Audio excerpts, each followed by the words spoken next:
Så det är det. Det guess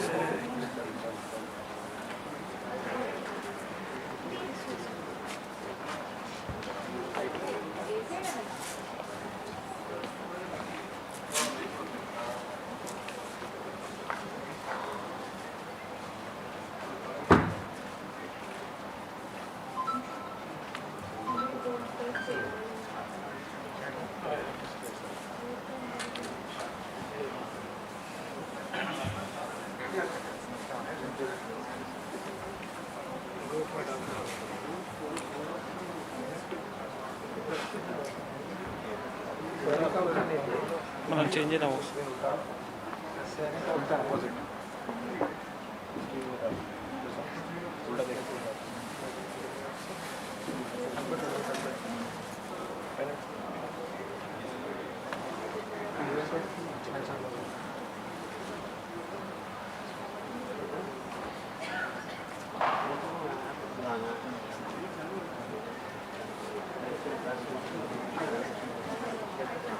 password दे दो सही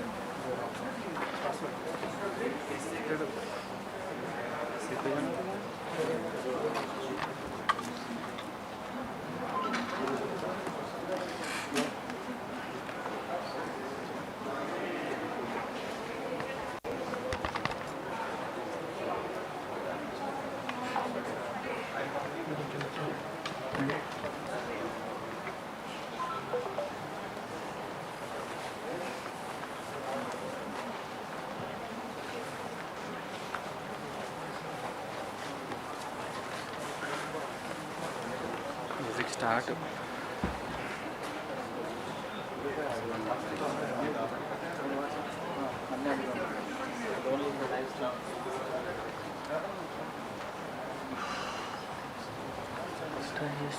ఏం చేస్తాం ఎందుకంటే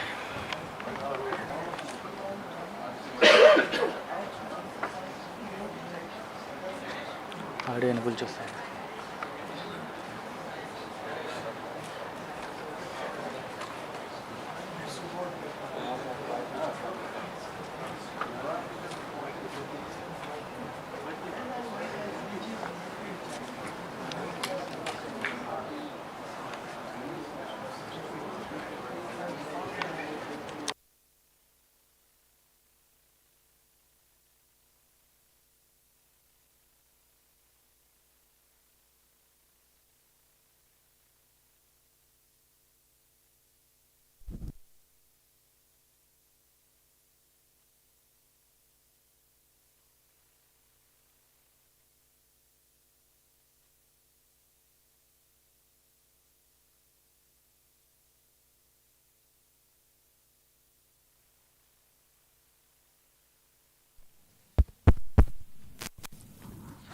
हेलो हेलो लिंक खोलो बोलो इतने सारे लोग हैं एक साथ में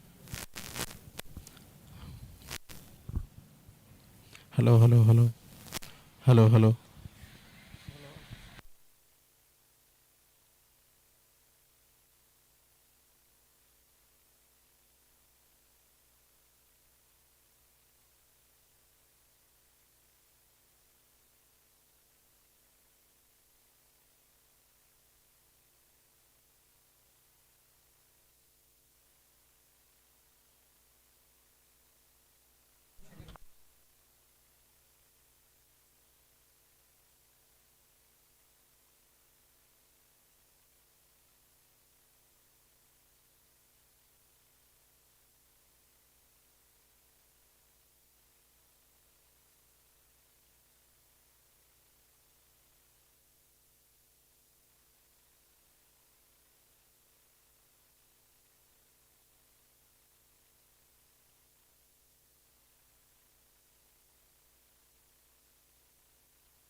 Hello. Hello. Hello. Hello, hello, Hello. hello, hello. Come.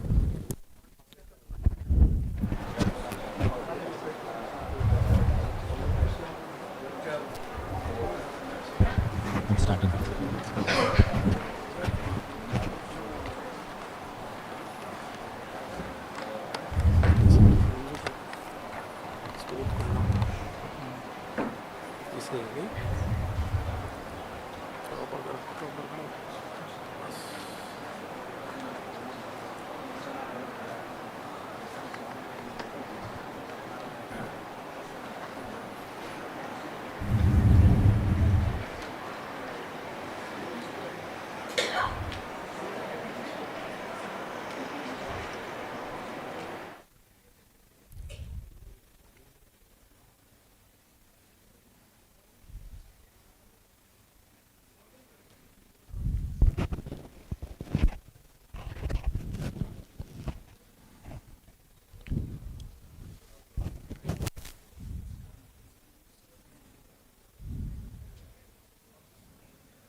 No, she's there.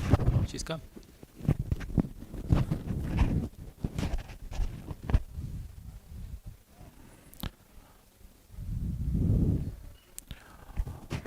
A very warm good afternoon to all of you.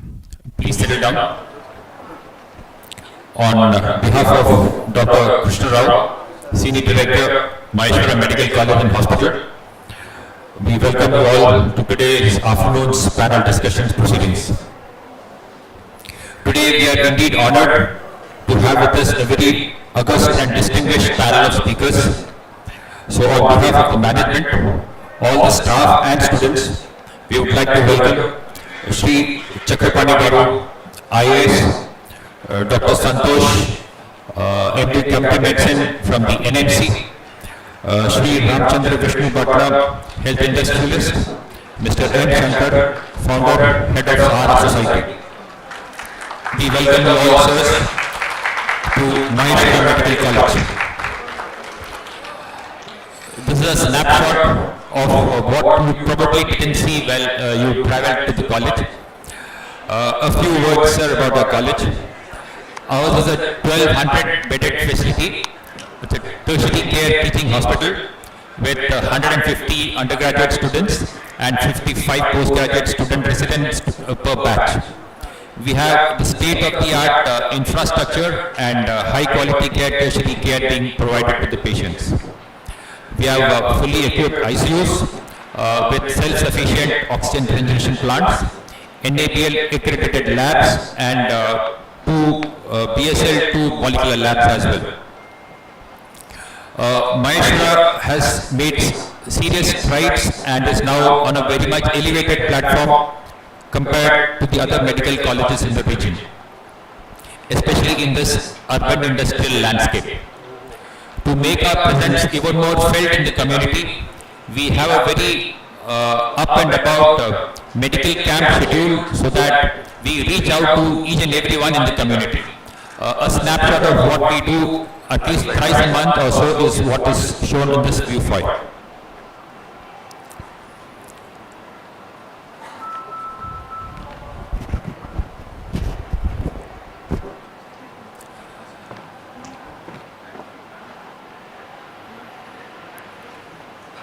We go a bit beyond the textbooks as well, being one of the only colleges in the region to have this medical code software, which is a user-friendly software with an interface between the students for all modalities of teaching.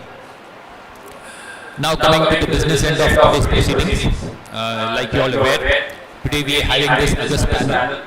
For this panel discussion, which is on future-ready Indian doctors for global healthcare excellence.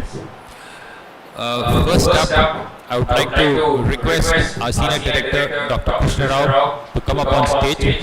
Sir is a noted professional with 30 years of experience in not only in educational background as well as in healthcare settings as well.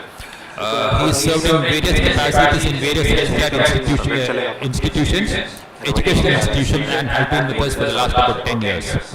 He has numerous publications to his credit. He is a PhD holder. And next up is Mr. Ramchandra Vishnu Bhatta, the President of Telangana Medical Society of India, Telangana chapter, Telemedicine Society of India.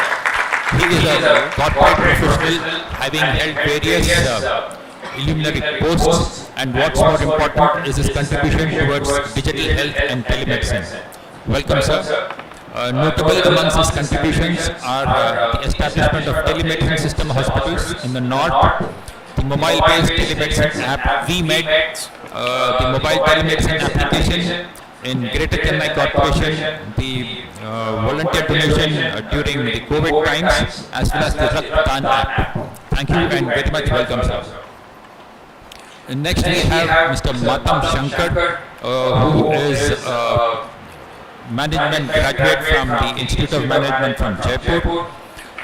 He has noted contributions in the field of public health as well as establishing a college of Master of Public Health and various other rehab institutes. Welcome to our college, sir. And finally, we have along with us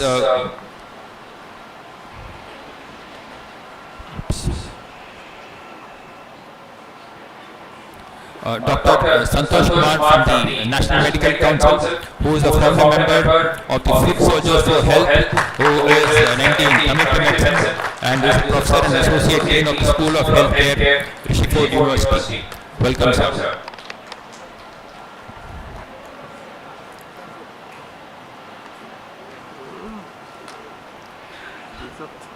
And lastly, we have Chakrapandi Garu, IAS, who we all heard good morning. We are very fortunate to have sir speaking to us this morning, who is the director of the Center of Innovations in Public Systems. He joined the services, civil services in the 1977 batch, and he's held distinguished appointments. He's been the personal secretary to the Pay Revision Commission. He's been the MD to the AP Health and Medical Housing. He's been the managing director of the AP Cooperative Banks, and he's been secretary of the Irrigation Department as well. Welcome, sir. He is presented numerous papers in various international fora in the US, Philippines, Thailand, Singapore, and Australia. Finally, on behalf of the entire management and all the student community as well as the faculty, we would like to confer our felicitations to firstly to Sri Chakrapandi sir and Dr. Krishna Rao sir will do the honors.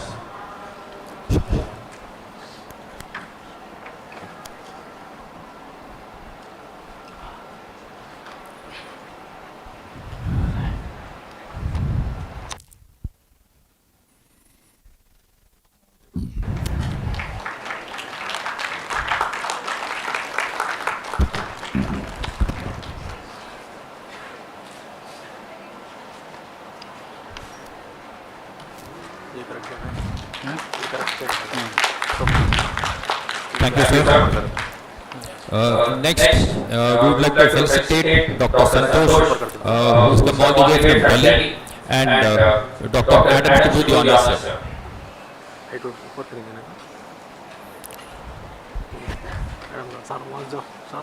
Sir.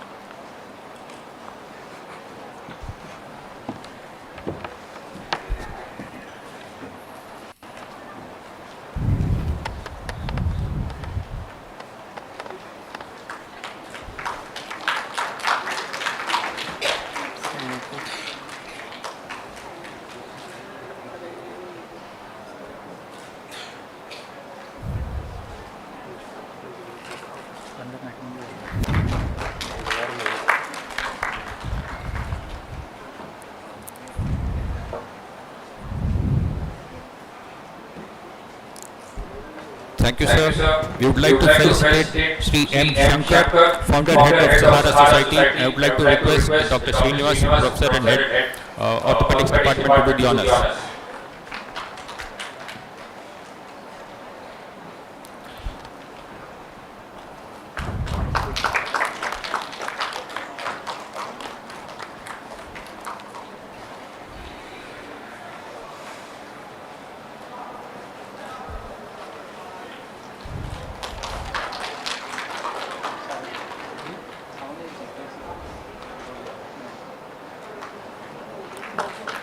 Thank you, Dr. Srinivas. And next up, Sri Ramchandra, the health industrialist, and would like to request Professor Nagraj, head of the Department of Surgery, to do the honors, please.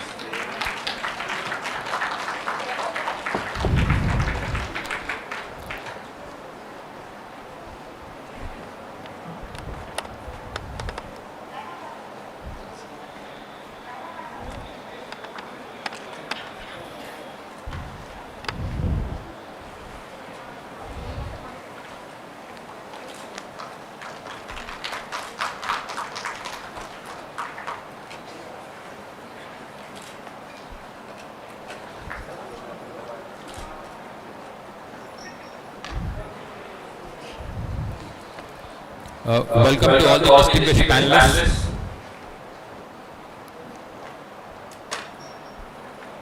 And I would like to request all of you to please rise for the national song. As you are all aware, this marks the 150th year of adoption of the national song.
Thank you.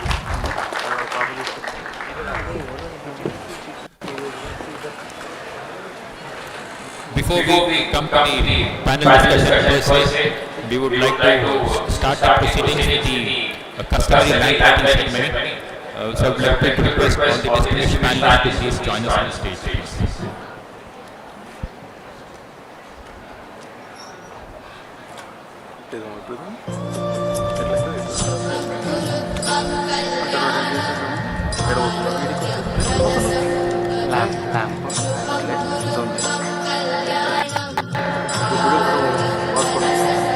Passport పడవు వాడు జన్మన్నాడు మధ్యలో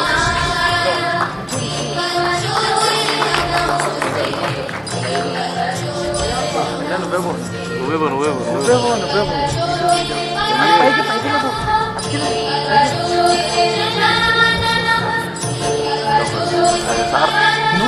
sir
I would like to request Dr. Santosh to say a few words.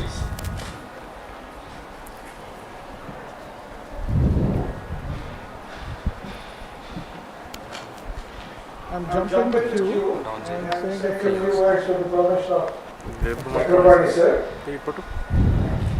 I was really very happy and glad on two counts. I came to Maheshwara Medical College. Number one, I saw the first slide. And can you put up the first slide? First slide.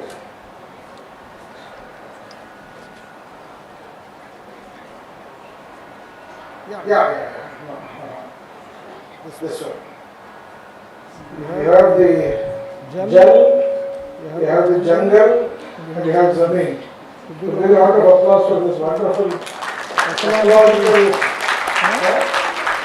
which is the most important for the health of everyone. We call it One Health.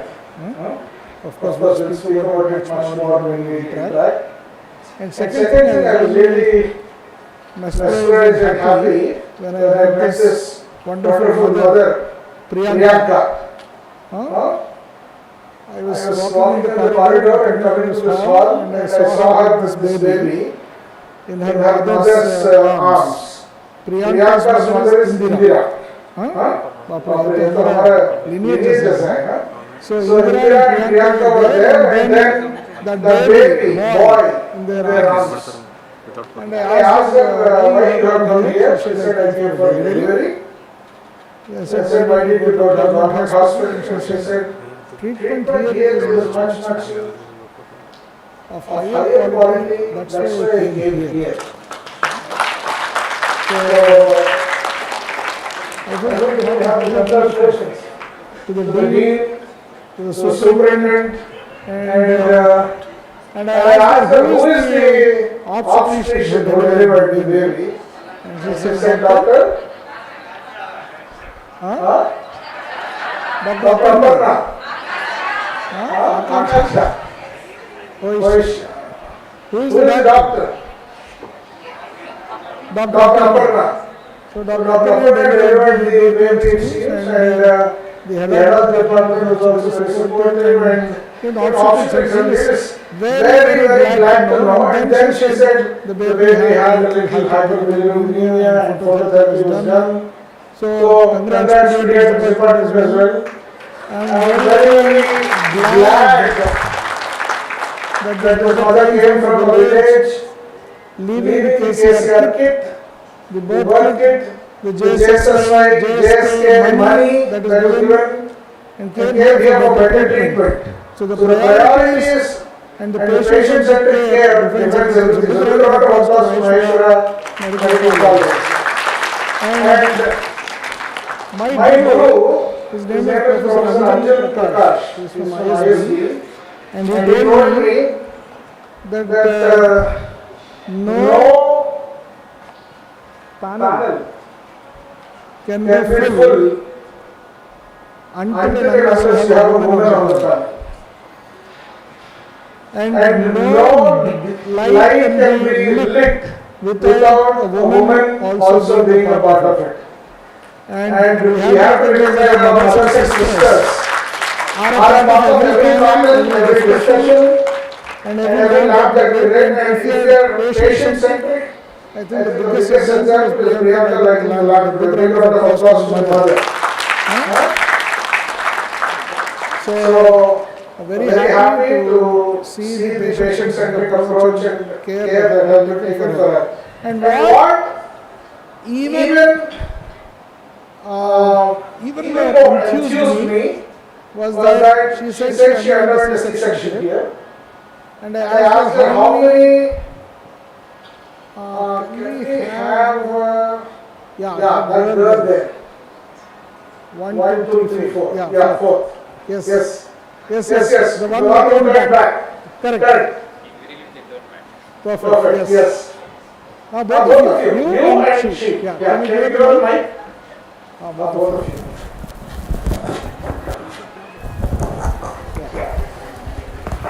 So, can you introduce yourself? Sir, my name is Rita Paiti. Acha, and how about you? Okay. Both of you walk towards each other. Perfect. Hi, sir. Anjali Swami. Yeah. You give both of them a round of applause for volunteering to speak. Yeah. So, in how many days after childbirth should the mother breastfeed? We did birth as possible. Immediately after birth. Is there a definite time? Within first half hour.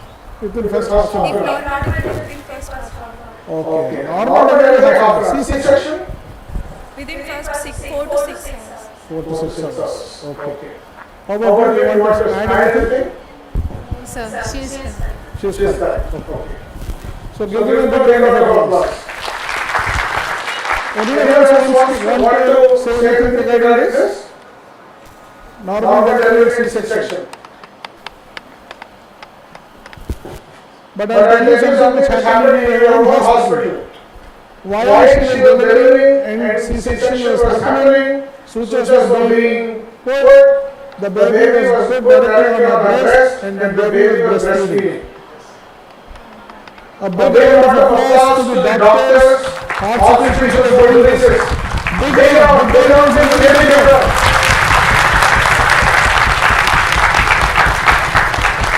be it C-section, be it normal delivery, breastfeeding must happen within 1 hour. If a C-section mother is breastfeeding within 1 hour, her pain because of the suture will decrease, her endorphins will increase, happy hormone is secreted, her cortisol level will decrease, her parasympathetic system will get activated, she will so much stress because of the C-section. So 1 hour, golden hour, and she should get that. Because of your obstetrics team, big round of applause for Malaysia Medical College. So all students who are gathered, be it normal delivery or C-section, one of the golden rule, and I am really mesmerized to see this being implemented in your hospital, because I traveled at least 500 labor across India, and I know problems is only in 40 or 50 places in the hospital is one of them. So I am really glad and happy, and I congratulate the management for selecting such a good team of doctors, both the dean and the superintendent. Thank you so much, both of you, for volunteering. Very big round of applause to both of you. And you want to say something? And then Priyanka, if you want to say something, please my time. No, say my time. Out of my time. Yeah. Mic to doctor. HOD pediatrics? Very nice. Please.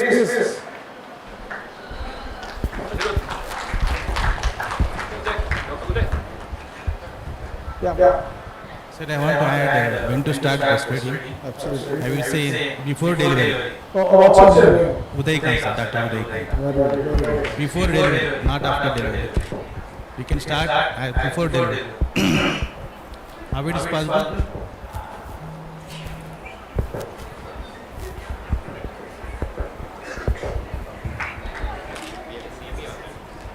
Anyone? Sir, actually, divided into 3 stages. So before delivery of the placenta, it can start breastfeeding. That's Wonderful.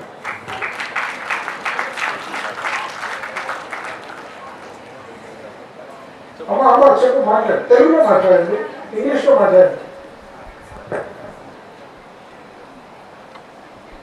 బాబు పుట్టగానే నా heart pain ఇంకా నా pain అంతా doctor కూడా 5 minutes ఒకసారి వచ్చి consult అవుతుంటే నా పెయిన్ అనేది మర్చిపోయింది. Very nice so nice.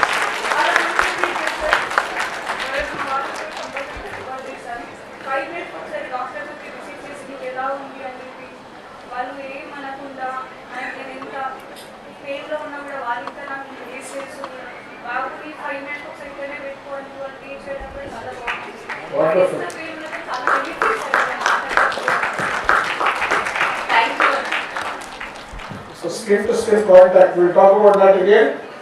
Early child development, skin to skin contact is the most essential thing. So wonderful. Thank you very much. Over to you.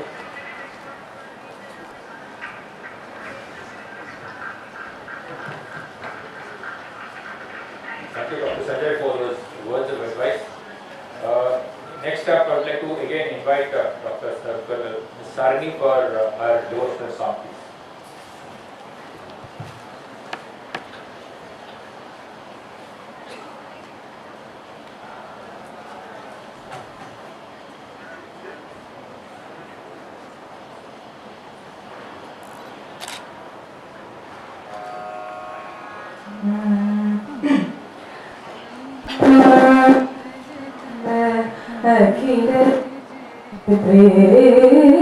मैत्री भजत अखिल जयते आत्मदेव परानपि पश्यत आत्मदेव परानपि पश्यत युद्धं त्यजता स्पर्धां त्यजता त्यजत परेशाग्रममाग्रमणम् त्यजत परेशाग्रममाग्रमणम् मैत्रीं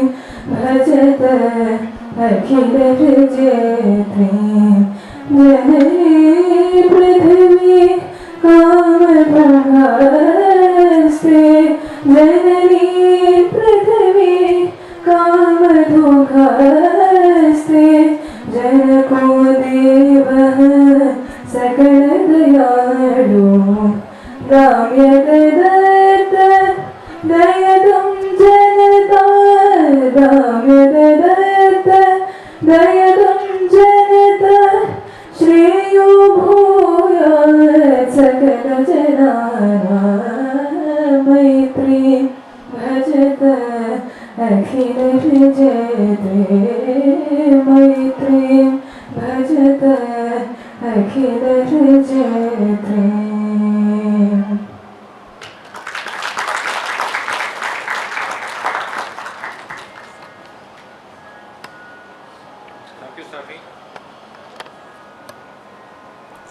Thank you, Sami. That was an stellar performance as always.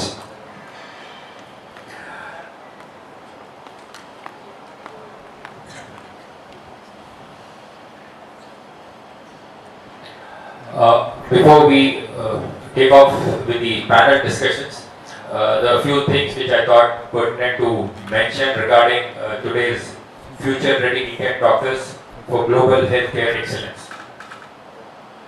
Can anybody take a guess as to whose picture this is?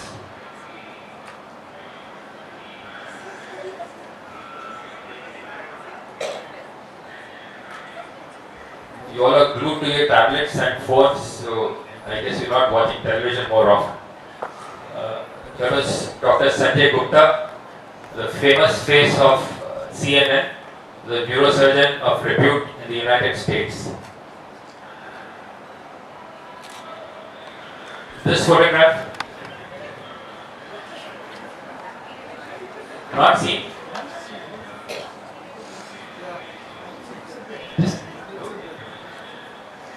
This one, and then you take off.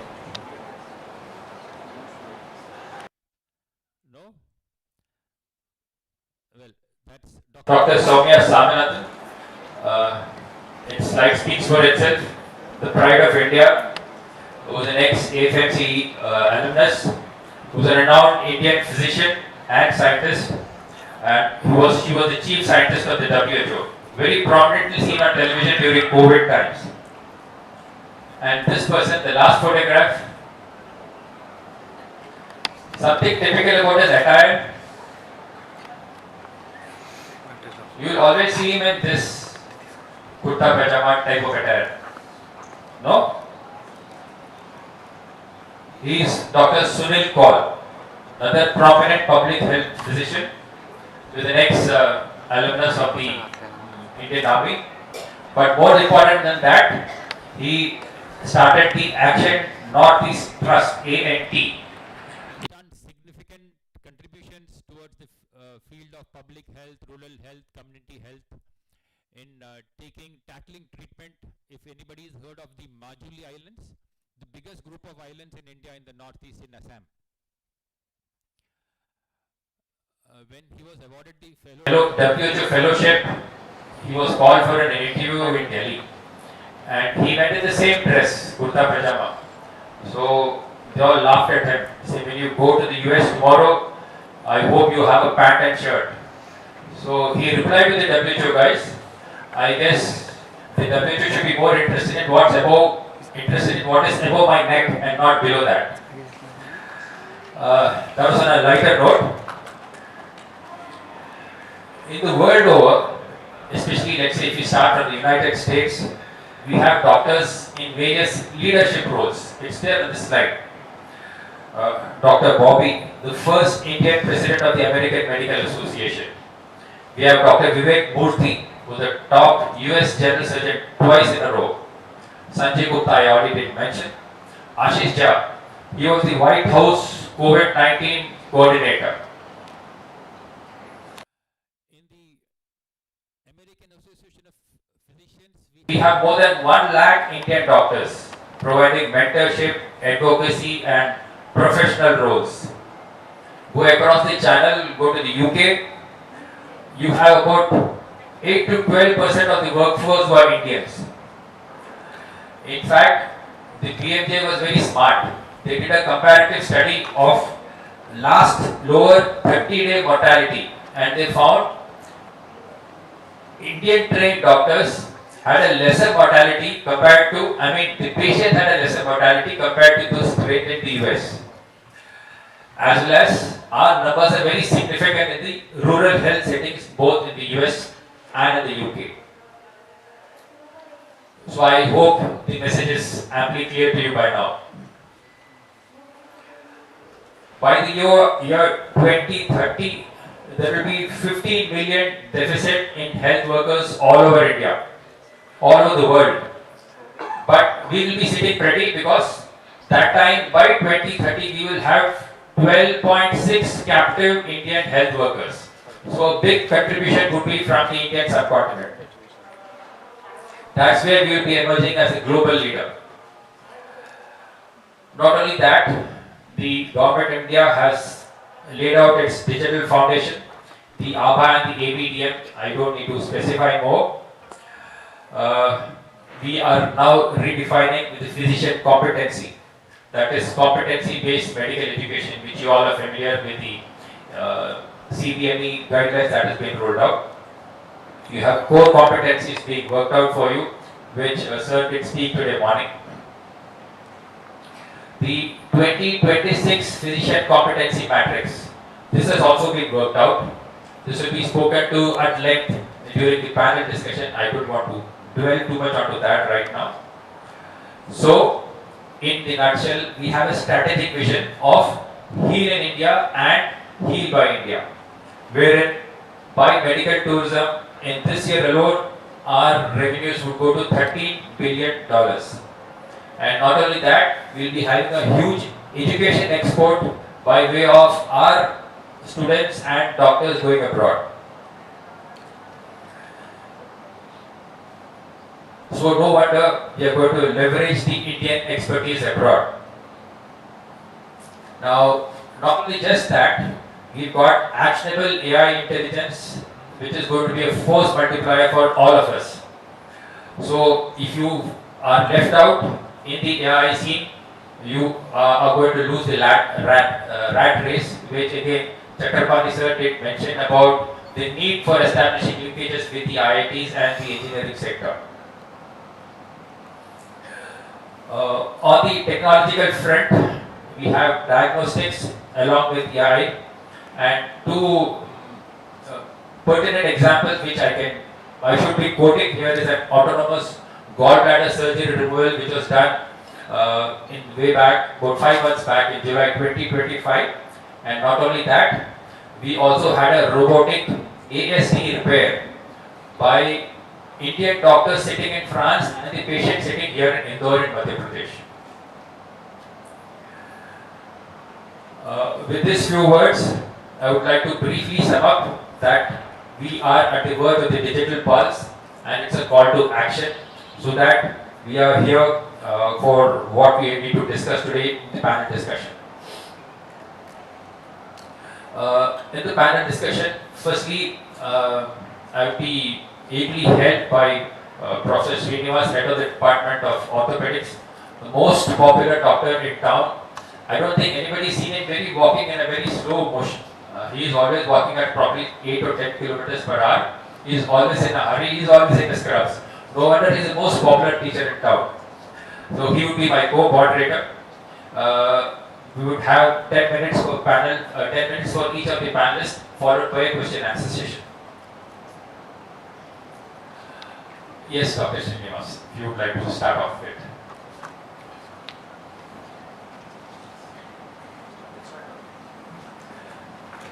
Sir, we would like you to start off with your talk.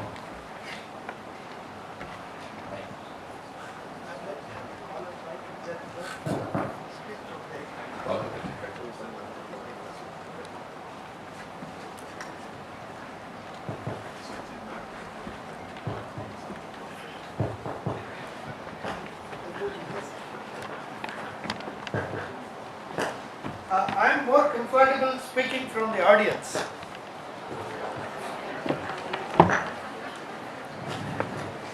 I believe in an eye contact with the participants from the very close quarters. I hope it's agreeable to you. Is that right? I don't want a long distance. First instance, I have asking one or two questions. My first question is, person who had a very long life,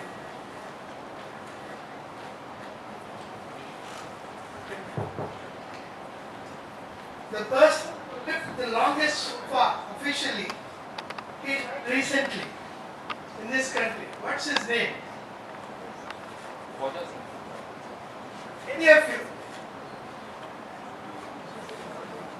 His name is Swami Shivananda. He got a bursary at the age of 122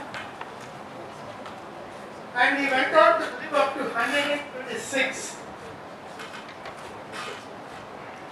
My request and hope and fervent desire is all of you should beat his record.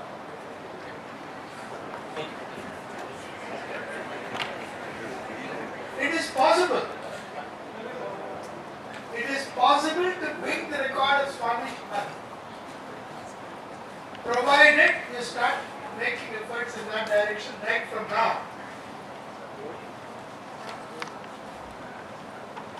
And that's the first thing that you should do is to control your habits, the lifestyle, and be a role model to all of us in the society, because you have got to be a role model. There is no option.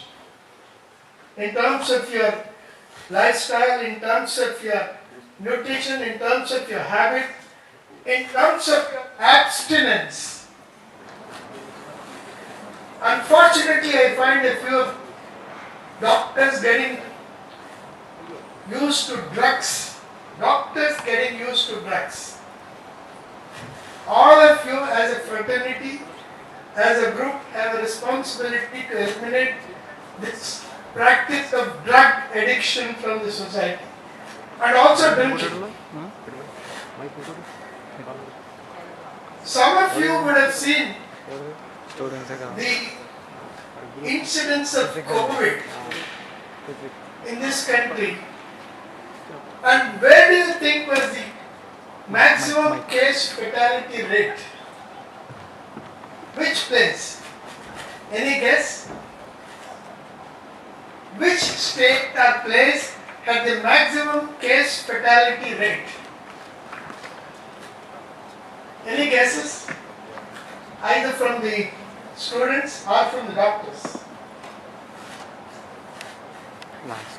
The case fatality rate in this country during COVID was, for the entire country, was about 1.2, 1.3. Whereas in the state of Punjab, the case fatality rate was more than 2.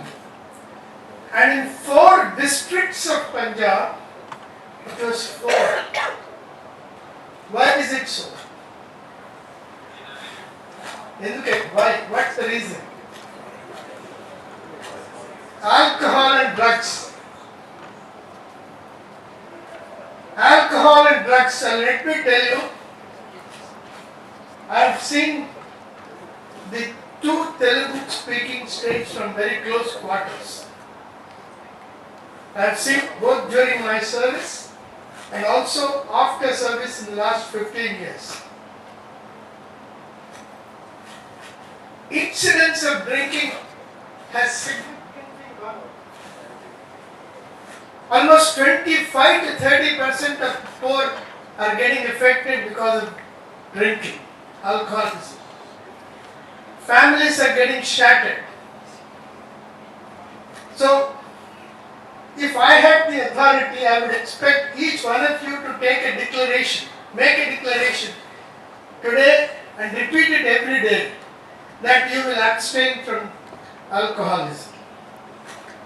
In fact, I have the authority. If I have the authority, I would take a declaration before you enter service. government or private, saying that you will not take up drink. I have seen how long queues are there in front of bars every day in the evening. And I have seen in villages, village after village, they are getting affected. And the effect of alcohol is evident at the time of elections. Particularly if you have a series of elections like Gram Panchayat, municipal, and then now the forthcoming Panchayat, Zilla Parishad elections, etc. Every village, there is no village which is an exception to this kind of alcoholic abuse. So you as doctors, you have a role, you have a responsibility. Wherever you go, you have to ensure that this alcoholism is taken out of this society. The next thing I would like to submit to you is, every year, more than 1.2 lakh doctors are now coming, almost every year. And these doctors would have very few opportunities of going abroad in future. So you need to find ways of finding gainful employment within this country for the next 15 to 20 years. The government of India is trying its best. The government of India, through very strategic deals, is entering into agreements with various governments, both on a bilateral and on a free trade association basis. What used to be only 21% of the free trade agreements till about 6 years back have now gone up to 70%. Till 2019, the free trade agreements with other countries of India were only 20%, now it's 70%. So there are huge opportunities for you that are emerging. And as we discussed in the morning with your staff members, with your teachers, all of you will have to get into an interdisciplinary mode of learning and certifying yourselves. You have the IIT next to you, IIT Kandi, IIT Hyderabad, and they are planning to start a medical school.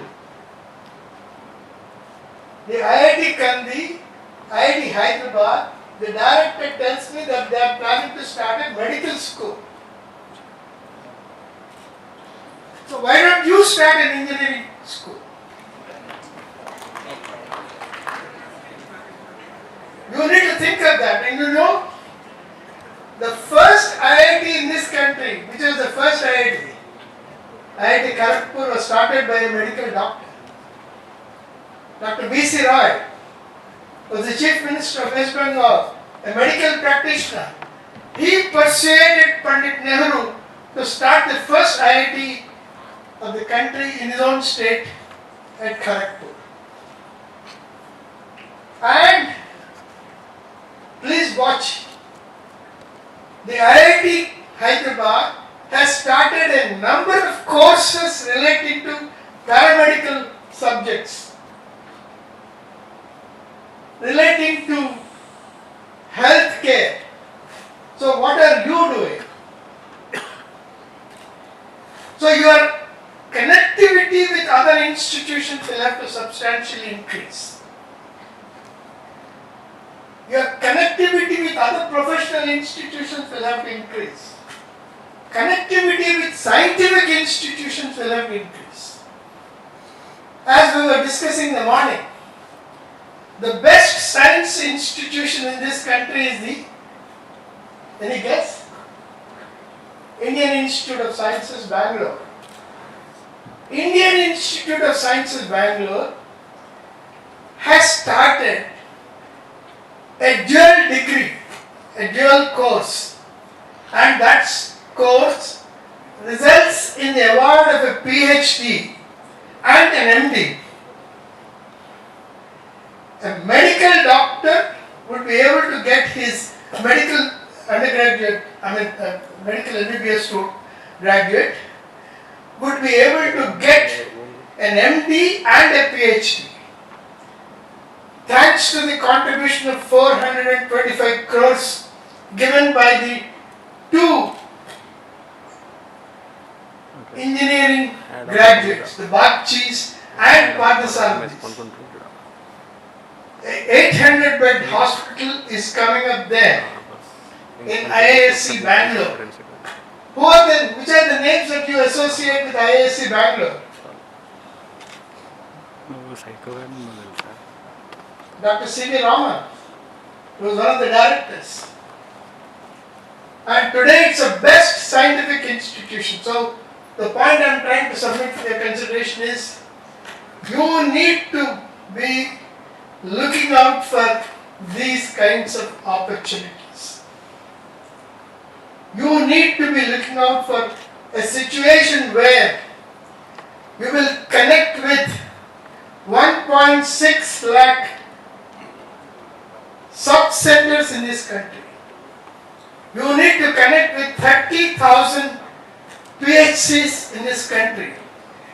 You know, there is a strange parallel. You have 1.6 lakh post offices in this country and also 1.6 lakh sub-centers, which means that you as medical doctors will have an opportunity of reaching out to the farthest corner of the country through the digital media, electronic media. I think a reference has already been made by robotic surgeries, how people abroad are performing surgeries sitting elsewhere. So these are the opportunities that are available. These are the opportunities that are getting thrown up. You also need to understand the enormous contribution made by a person like Dr. Venkateswamy. Who is Dr. Venkateswamy? Any of you? Any guess? The founder of Arvind Eye Care, Madurai. He is a retired director of public health. And he has also the distinction of ensuring the first telemedicine initiative which has been started by Arvind Eye Care through the ILFS. So the first telemedicine initiative, thanks to Arvind Eye Care and Dinesh Goswami, the bureaucrat from Tripura, and ILFS, has started off the telemedicine initiative in Tripura more than 15 years back, 15 to 20 years back. So these are initiatives that are getting unfolded. These are initiatives that will get further accentuated thanks to artificial intelligence. You need to look at the manner in which you have to deliver your services, improve your documentation in terms of various processes that are helped by technology, and the world is in front of you.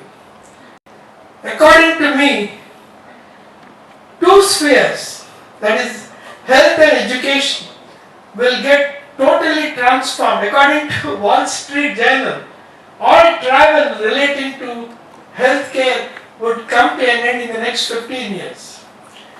So the question of medical tourism and all that will be a thing of the past in the next 15 to 20 years.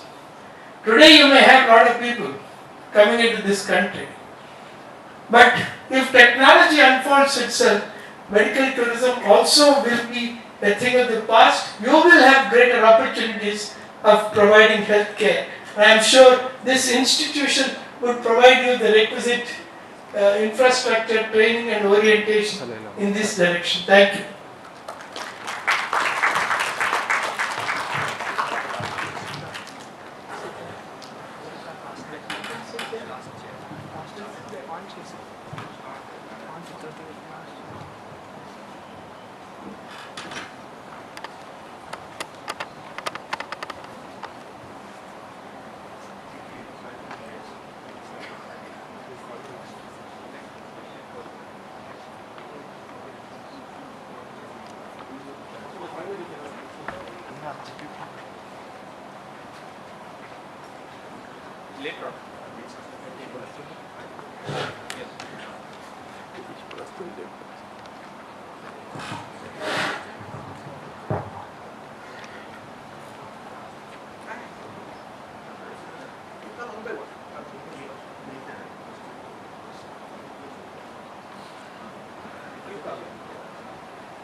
Next up, I would like to request Mr. M. Shankar, founder head of Sahara Society, to say a few words on the subject, please.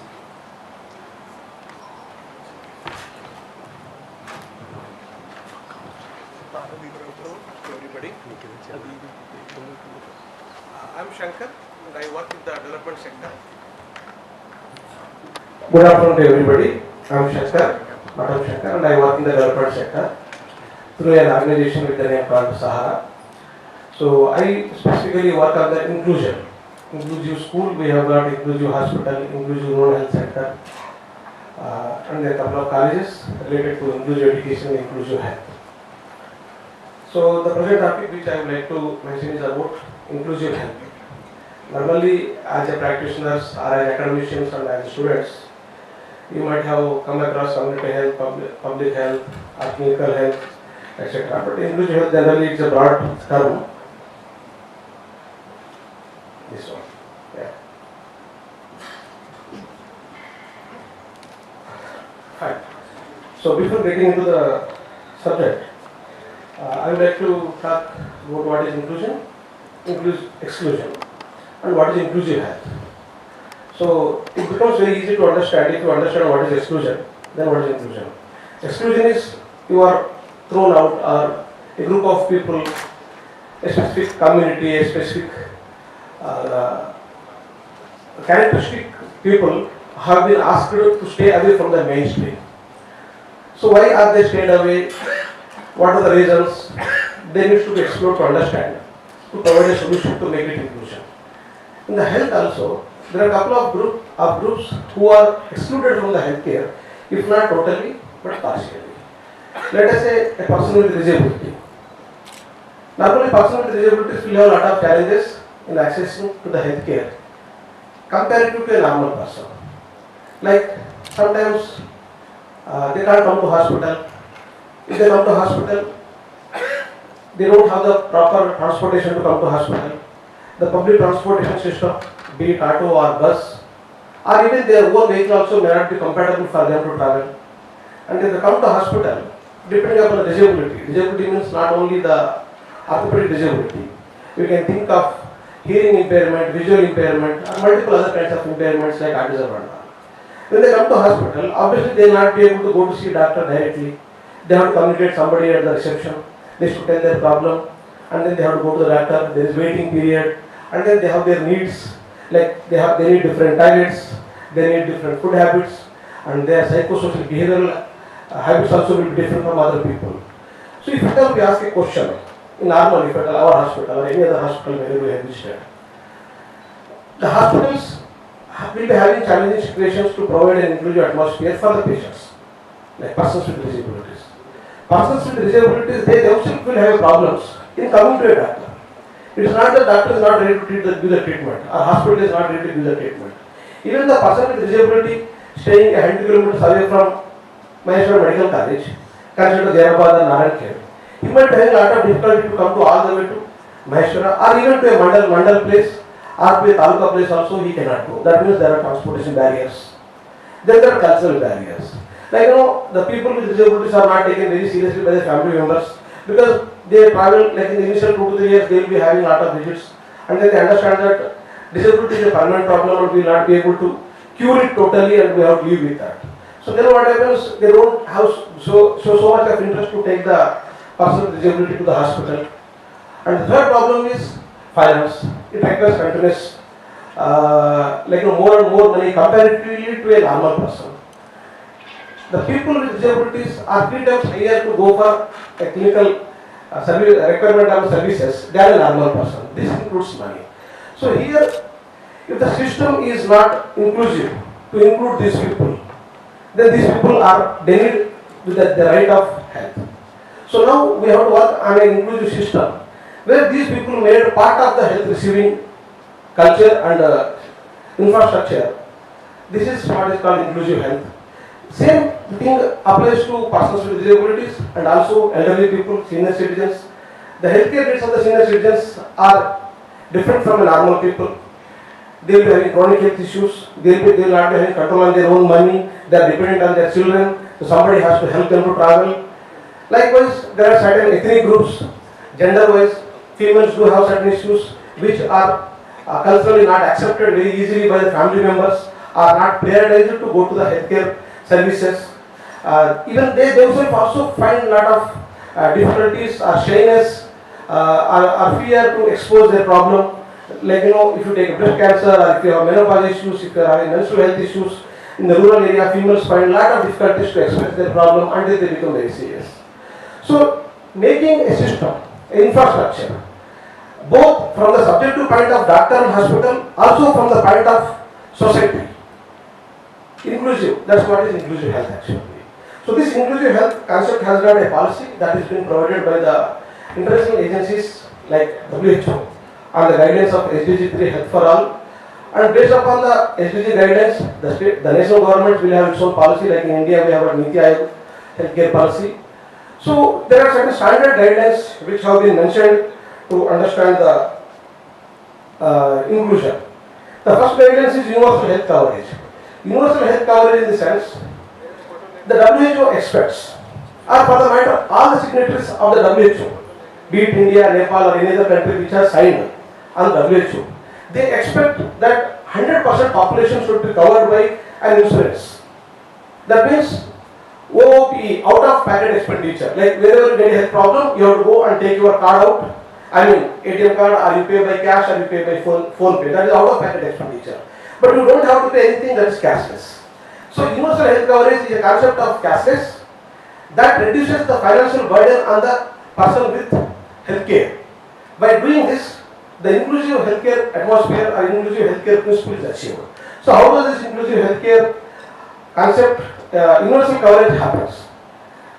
It is by fiscal distribution, I mean budget allocation. Let us say that if at all in our India, Dr. Santoshi will be able to, as a national healthcare policy advisor, he would be able to throw some light on the allocation of the budget in the GDP towards the healthcare. Like presently in the previous financial year, it was 1.6% of total GDP has been allocated towards the health.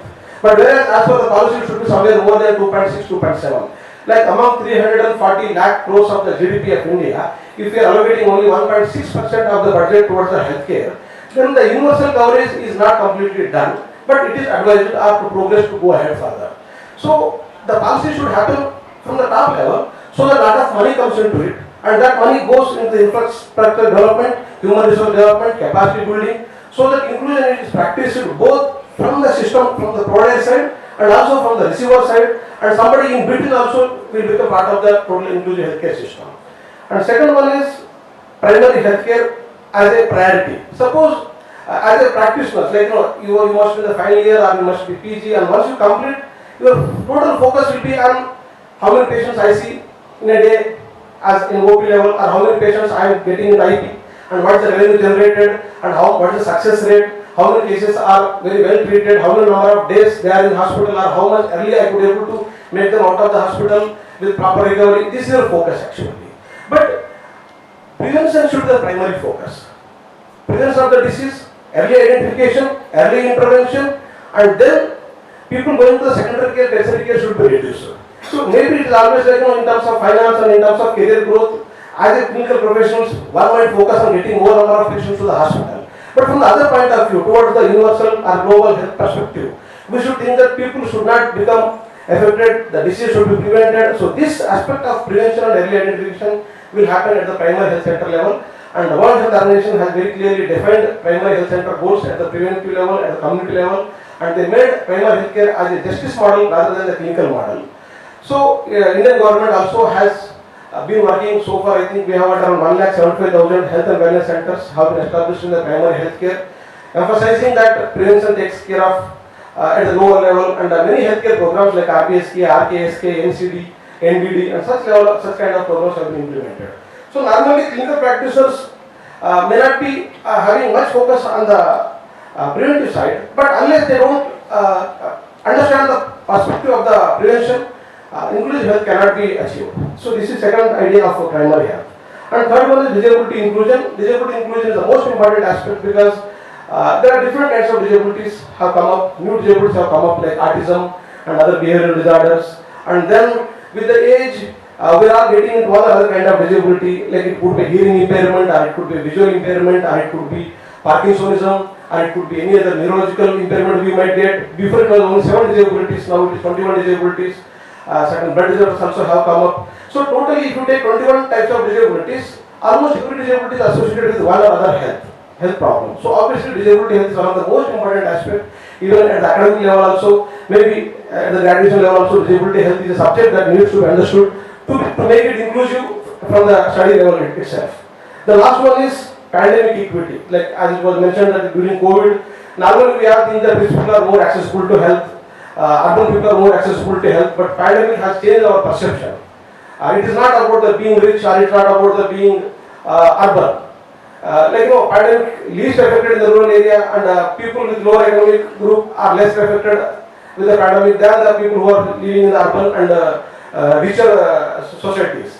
The idea is that the perspective of the health always keep changes, and we need to keep on understanding the new aspects of the health accessibility through the proper health research, high-ended, high-quality research projects to understand. The last one is One Health approach. Again, we all think that human health is important. Human is the most important person on this universe. I think in the last, 6 months back, there was a World Health Summit where Dr. Santoshi was one of the major. One health concept theory.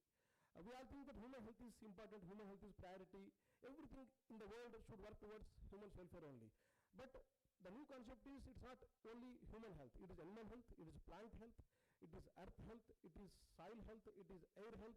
It is under the earth health, it is under the water health. All these things matter, and these things all are interconnected. Recently, you all might have noticed that PM 2.5 level in Delhi has much higher, because of which there is a huge pollution happening in Delhi. See, PM 2.5 is particle matter 2.5, that is, it is measured the particles in the air which causes COPD or lung challenges So, now with a lot of efforts, it has been reduced to 30% in Delhi. But it keeps on going on. So what I mean to say is that air health, ground health, animal health, because we many non-vegetarians eat animals, many vegetarians eat plants. So plant health. So one health concept is health of animals, health of plants, health of humans. These are all things are important. So this is also a part of inclusive health concept. So considering these 5 key principles, if you understand the India's perspective, Indian government has included Ayushman Bharat. Ayushman Bharat is a scheme that makes people belonging to the rural area, urban area, who are 100% covered to 5 lakh rupees per annum healthcare services, so that most of the hospitals still are not empaneled. Most of the doctors are also not aware how best Ayushman Bharat can utilize it. So if we make this universal coverage of the health through Ayushman Bharat 100% implemented, out of pocket expenditure can be brought down. People who cannot afford the healthcare services because of the financial problems will be able to access to the better health, and they become more inclusive.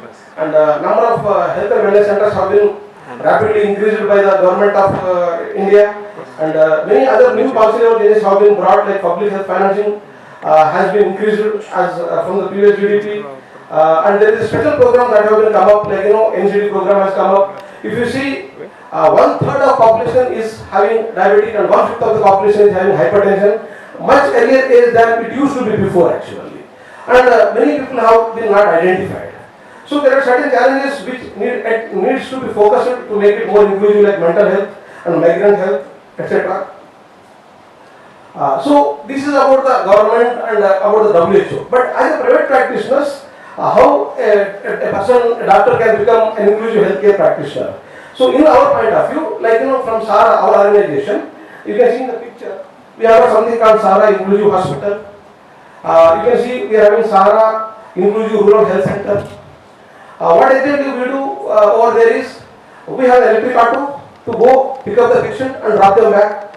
Cost for us is 50 paisa for a pick up and drop, and we don't charge consultation. So we focus on the persons with disabilities, senior citizens and women. So when there is a pick up and drop provided, facilities provided, transportation barrier is overcome. When there is no consultation, financial barrier has overcome. So only they have to pay for the drugs and lab tests. So this is one of our unit, you can see in the picture. We made it with a container with solar power background. Since it's a container, we don't have rent.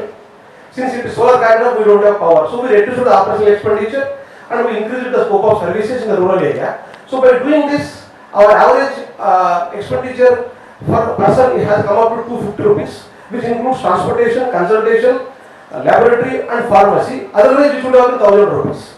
So by doing this, we have increased the inclusion in the healthcare by reducing the cost. The second one is SARA Inclusive Hospital.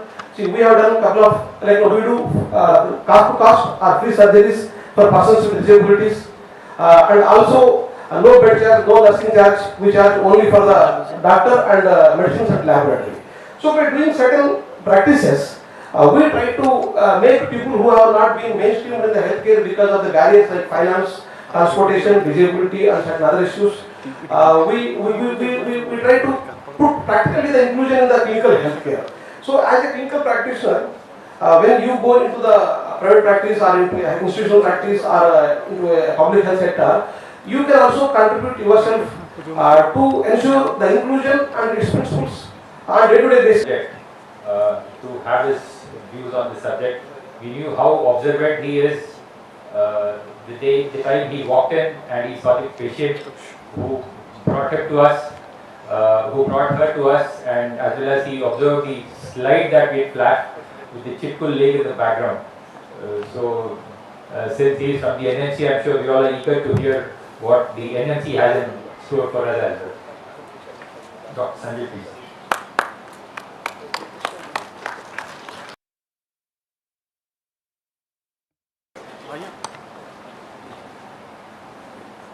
Very good afternoon, everyone. How many of you have had lunch? How many of you did not have lunch? Nobody lifting hands or anything. Community told NMC, did I scare you? Did you scare them? NMC, some policeman. Okay, how many of you had lunch? Can you put up your hands? Okay, some hands. How many of you did not have lunch? No hand. How many of you did not put up your hands for both of them? Okay. So very nice to be here. Thank you. Dean Dr. Saeed, right? Sir. Huh? That's right. Yeah, I am Santosh. So I am from a medical college called Andhra Medical College. Do you know where is it? Yeah, I studied there. And so I love my medical college. And every doctor loves wherever they would have studied. Every student loves their alma mater. And very similarly, I love Andhra Medical College. Not that I don't love your college, but I like it. I love my college most. So I always start my initial remarks. There's some noise, some disturbance in this microphone.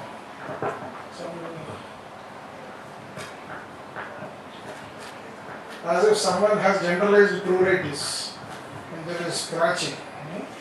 So that noise is there. Okay. So this is nice. Thank you. So there was a great doctor from our medical college who was an orthopedician, like your young and energetic orthopedician who keeps running. This is what has been told. Huh? Always. So and this orthopedician started the department of orthopedics in our college in 1958. Okay? You know the answer, so don't tell. Okay? Keep it secret with you. Don't tell your neighbors also. And this orthopedician,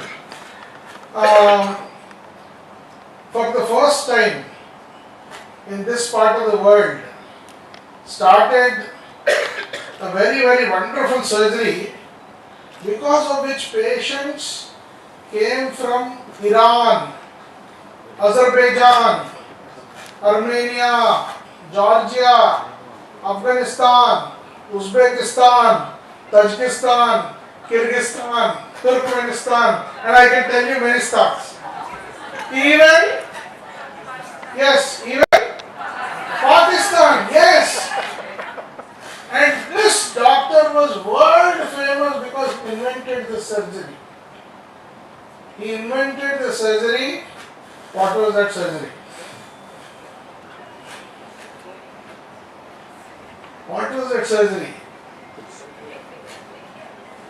Because Shankar spoke about inclusion, this is very, very important. This is connected to this gentleman from Sahara. Okay? So, what was that surgery? Okay, you want to look up in your phones? Okay, it's free. It's alright. You can see. Who is this doctor from Andhra Medical College? To established orthopedics department. Please see your phone. It's alright. Because you cannot live without seeing your phone. Huh? We are all addicted to our mobiles now. Wife and husband can live without seeing each other. But without seeing the phone, we cannot live even for 1 minute. These days there is new science in medicine. You can live without breathing oxygen, but you cannot live without seeing mobile phone. Yes. That the amount of AI, tech, so many things that we are going to now discuss. Okay. Who is he? Huh? Anyone? Who is this doctor? Who is this doctor? Any person can tell. It's alright. Phone chooser kada. You've seen your phone, right? Who is this? CK? No. Very difficult to pronounce, sir. It is a very complicated name. Huh? Dr. Vyabheshwarudu. What is his name? Vyabheshwarudu means he is tiger god. Vyabhra means in Sanskrit tiger. Huh? What is his name? Vyabheshwarudu. Can you repeat? He invented a new technique for polio. Polio corrective surgery. The finesse. And then he started a special ward for polio surgeries. A special unit for polio surgeries.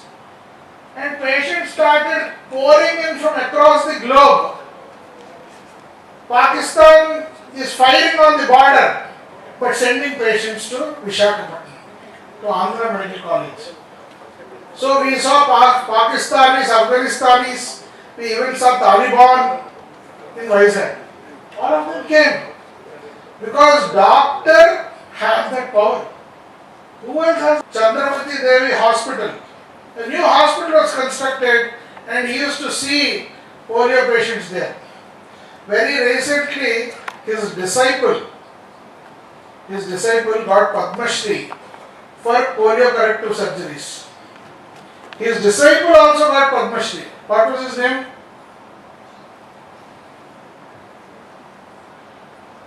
Dr. Adinarayan Rao. He also studied under him. And he also got Padma Shri for polio corrective surgeries. That is the greatness of the doctor, Dr. Vyagareshwarudu. Okay, you remember his name? Can you all repeat once? Doctor? Okay. Show your energy. You had lunch now. Little bit energy is needed. What is his name? Doctor? Wonderful. So there are some doctors who already leaked, but I asked them to keep quiet. They know the answers. So there are many such things which have been discovered, invented in our country to decrease exclusion and to improve inclusion, which our Shankarji was talking about. One such wonderful example is a doctor who has the world record of doing 850 cataract surgeries in one day. He is from India. He is from India. 856 cataract surgeries to be precise. Who is he? Google. Please Google. Please Google. Please Google. Who is this? Who is this? No. Dr. Dr. MC Modi. Wow. Very good. Big round of applause. Big round of applause. Dr. Dr. Sanjeev Kumar has leaked the answer. The name of the ophthalmologist is Dr. MC Modi. 856 cataract surgeries in a single day in a village in Kadapa district.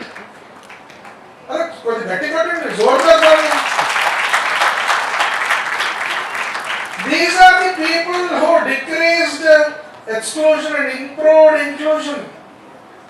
Previously people don't know. Cataract means okay, we became blind. They don't know that the surgery can be done. But this gentleman did. 856 cataract surgeries. Madness. Crazy. His theatre would start at 5 a.m. in the morning and end at 8 p.m., 9 p.m. in the night. So those days there was no lens. It was only removal of the opaque material from inside the lens chamber. That was how it was done. Yes. But there was another very great innovation in India. When we used to buy lens from outside the world, import for 20,000, 30,000, 40,000, 50,000. In India there was a lens which was innovated and invented, which changed the direction of National Program for Control of Blindness, NPCB. How many of you have finished SPM? You are all interns, right? You have all finished SPM? What is the vertical program which removes blindness in India? National Breastfeeding.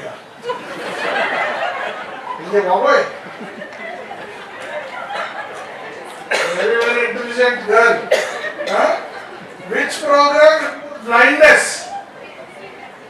National Program for Control of Blindness and Vision Impairment. New terminology has been given. Breastfeeding also decreases blindness. I agree with you. It decreases one kind of blindness. What is that? Which blindness does it decrease? Night blindness. No, sorry. Wrong answer. This is very B.Tech students at the bond. Which blindness? NCD. Oh, church. Okay. Which blindness does breastfeeding remove? Retinopathy of prematurity. ROP. ROP is decreased because of breastfeeding. Anyway, so previously just now Chakrapani sir mentioned about a hospital chain from Madras, Madurai. Arvind Eye Hospitals. Arvind Eye Hospital invented a lens in their innovation lab, Auro lab, Lyco labs. And this lens was used by NPCB for their surgeries. Previously, one lens used to cost 20,000 rupees. And this lens, when it was innovated by our Indians, you know the cost of that lens? Say 150 rupees. How much? 150 rupees. So the cost of surgery fell from 35,000 to 3,000. And NPCB started funding the surgery because of this single innovation. Who did this innovation? Americans? British? Europeans? Trump? No! GV, G. Venkateswamy, our Indian ophthalmologist, after retirement, after he got grey hair, then he did this innovation. So age is also not a barrier. All the senior professors also can do many innovations because they have so much experience and expertise and they understand the landscape. He used to work in government. After retirement, he did this. 150 rupees is the cost of lens. There is wonderful marriage of institutions only that can do this. Just now sir was telling, you should start an engineering institute. You should start many institutes together. There is an institute called Sri Chitra Tirunal Institute. Have you heard? Where is it? Where is it? Tamil Nadu, no? Trivandrum. Where is it? Trivandrum. Trivandrum is capital of which state? Kerala. Very good. Big round of applause. Kerala. The state's name has been changed. So Kerala's capital Trivandrum has this excellent institute called Sri Chitra. If we are only lost in our Davidson and Harrison and in your pathology and pharmacology books, we can only do this much. There needs to be a lot of opening of other spaces. There needs to be a huge amount of collaboration. There needs to be a huge amount of interaction and problem statements need to be understood. For every heart valve, be it the aortic valve or the pulmonary valve, we are importing from Germany and Switzerland. or Switzerland. And Germany and Switzerland, when we import each valve, valves are of two kinds, either from the cow or from the pig. Very good. Bovine or porcine. Each valve is costing us around 4 to 5 lakhs for aortic valve replacement or pulmonary valve replacement. And any healthcare, what Shankarji was telling, government must spend more money. How will spend more money? 140 crore people. Are we United States of America? With $30 trillion economy? No. We are India with only $3.5 trillion economy or $4 trillion economy. But our population is 140 crores, 5 times the population of America. Americans can drink only Coca-Cola, only Pepsi-Cola. I have seen people who have never tasted water in their life. They never tasted water in their whole life. If you tell them drink water, they will tell, no. I cannot drink water. They drink only Coke. And the government gives insurance support. They can afford or they can buy. But in India we cannot. We don't have that money. We are a poor country.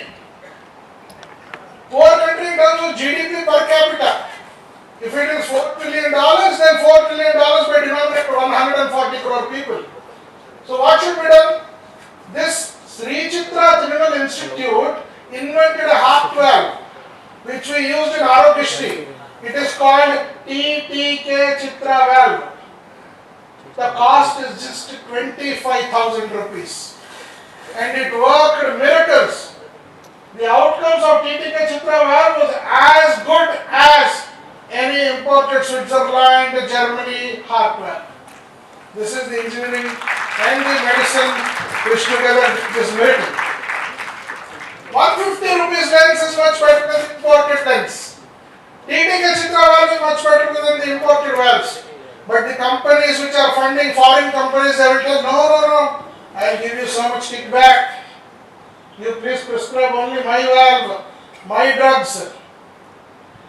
Because the most important thing which brought down infant mortality and newborn mortality, which medicine? Which medicine? Professors, please. Which medicine? Which medicine brought down IMR and NMR? Which medicine? Which drug? Yes, is meditating to get wisdom from the space. Which? Please Google. Please Google, you can all Google. Which drug is the most cost effective medicine which brought down infant and newborn mortality?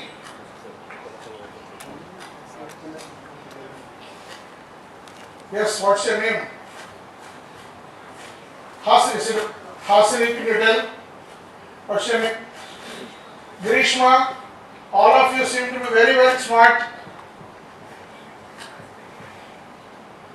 Google, pull out your phone. It's alright.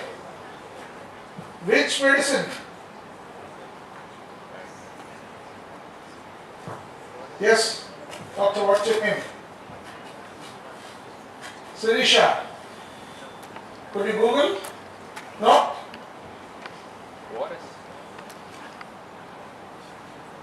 What do you study? Housing? President? Yeah. Which drug? Which medicine? Oculus? No. Bhaskar garu. No. Not IFA. Edi? Camera? Okay, that's not the medicine. That's a practice. Okay. No, not corticosteroids. But good. Very good. Public health knowledge you got. But which is the most important thing? I got 2 minutes? I got 2 minutes? Yes. Okay. Yes, he gave the answer. Sir. Which one? O-R-S.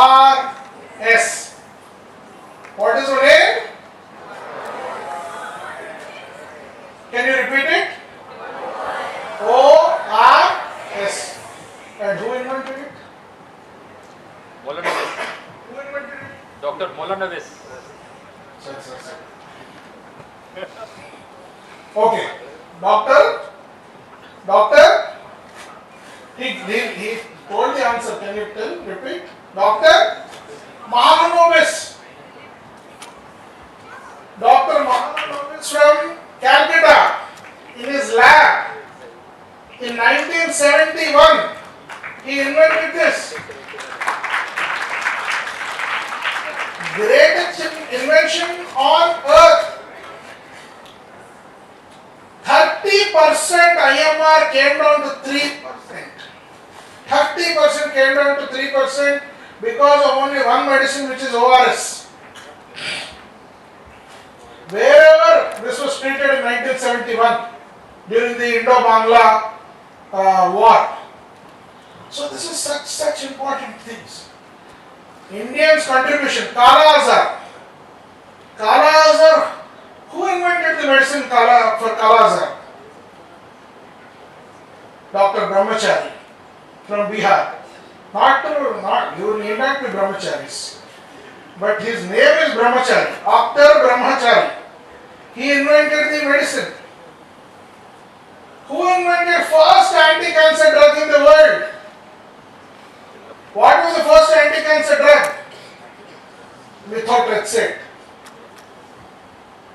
What was the first antimalarial medicine that was invented in this world? Hetrazan. First antibiotic after penicillin, tetracycline.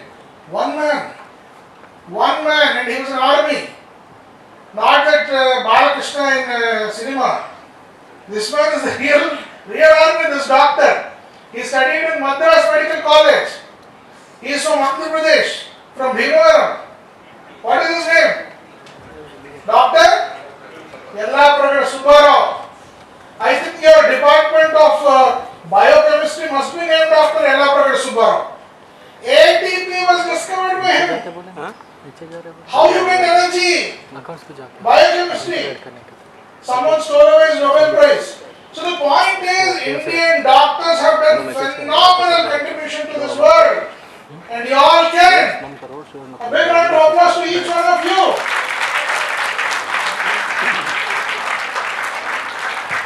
If inclusion, COVID vaccine, so much contribution to the world. 65 countries we have given free of cost. 65 countries. And in NMC, National Medical Commission, when we were sitting down once, and our Honorable Prime Minister was chairing the meeting, he told our Indian doctors tomorrow are going to heal this world. Our Indian doctors are going to heal this world. Yes. And I saw your team was saying, heal India and heal by India. 17,000 doctors of Indian origin are working for the betterment of US healthcare. 16,000 doctors are in UK. More than 7,000 doctors are in Australia. More than 4,500 doctors are in Canada. And more than 22,000 doctors are in Middle East. All your Qatar, Abu Dhabi, Dubai, Saudi Arabia, all these countries, Kuwait. Indian doctors and Indian healthcare is healing the world. So the point is, heal thy world, heal India and heal by India is a reality. But you also need to tie up with the technology that is changing today. One of my colleagues who used to work with me at ISB, her name is Laina Emmanuel. Laina Emmanuel. Please note down his name. Please note down his name. And if possible, connect with her on LinkedIn. She's there on LinkedIn. And you ought to connect with these sort of people. Laina, time is over? Yeah, thank you. Nagaraj garu. So Laina Emmanuel invented something in radiology. AI. It's called Mind AI. So they do radiology images and they are using this for prediction. Many things are changing. Very recently during COVID, two Indian doctors in Australia, they invented an AI app. If you cough, they tell with the sound of the cough, whether it is COPD, COVID, asthma, and you know how much they got? $400 million of investment. How much? He is not able to even imagine how much that $400 million is. $400 million of investment for that app.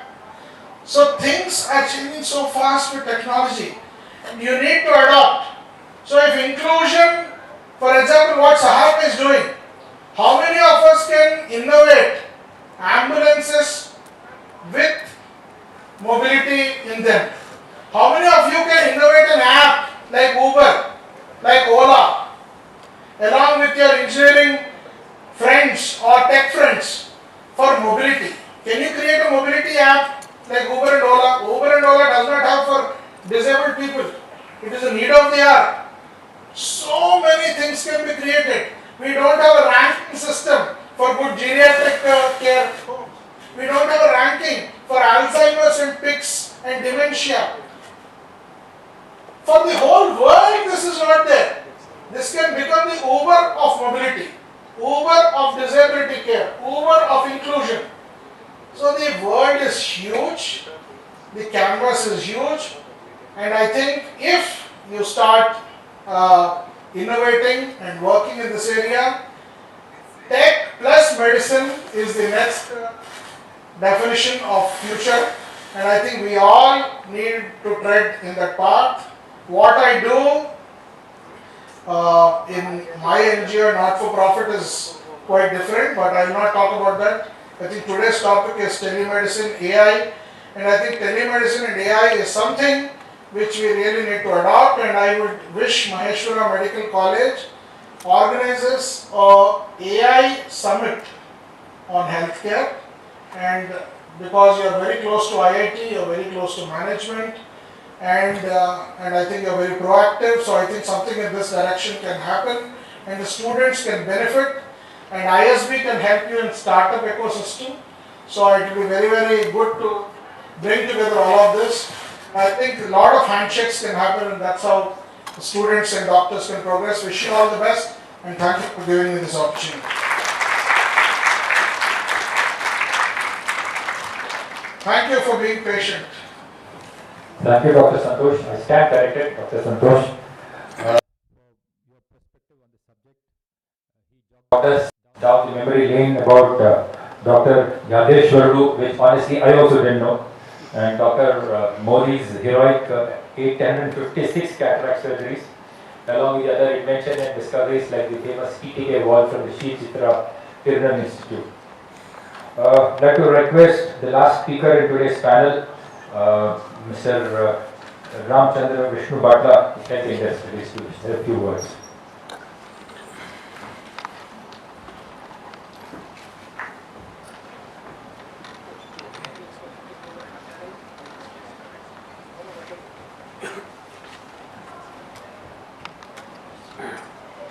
Thank you all. I don't take much time. I am from Telemedicine Society of India, Telangana chapter. I have an offer for you. Just now, Dr. Santosh and Shekhar Garu, Dr. Shekhar Garu, all these people told you about so many things. So, here what I understood is you need to interact with many people, many professionals. You need to come in contact with people outside your world. Your world is Maheshwara Medical College, but you have to come out of that. So, I request you to join Telemedicine Society. There is a student chapter will be there. You can start a student chapter on your own. So I am giving an offer for you for today up to 1st March. If you people can join as a student, with 1,000 rupees you can get admission to the ESI. Till you become a professional doctor, you will be a member of the Telemedicine Society, and you can start a student chapter here itself, and we will definitely support you, and you can have ample opportunities to interact and discuss so many subjects, because digitization in health sector is happening very rapidly, which you need to know, understand and study. So TSI will open gates for you, and you can come forward, get enrolled, and let us carry forward our activities. Thank you all. Thanks a lot.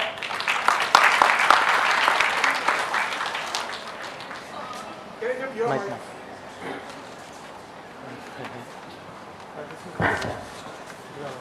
Yeah. Okay, this one?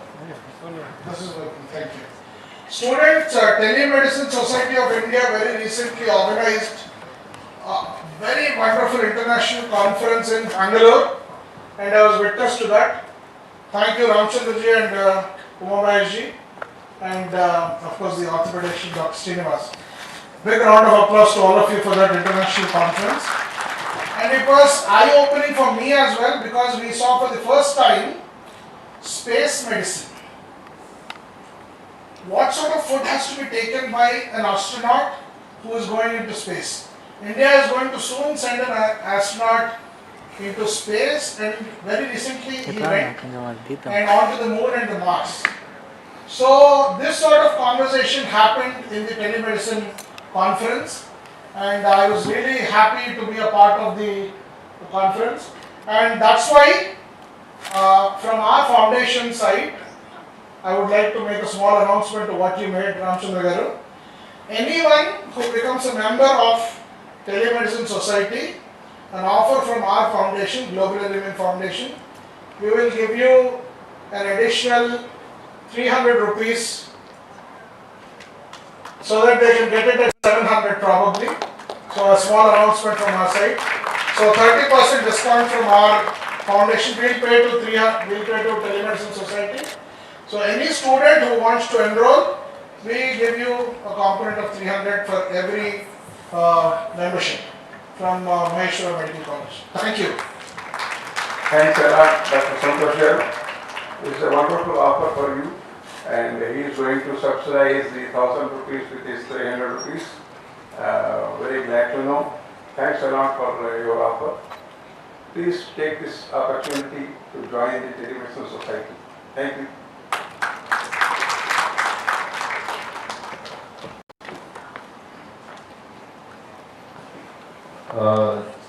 Thank you, Shri Ramchandra Vishnu Bhatla, the President Telemedicine Society of India, for your perspective, and we assure you that I'm sure the student community here will join up along with the discounted offer of 30% as well.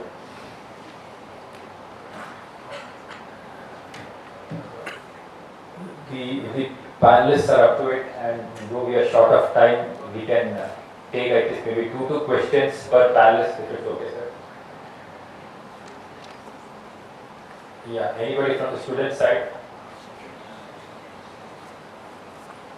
Siddharth? CR? Anirudh, this is Mike.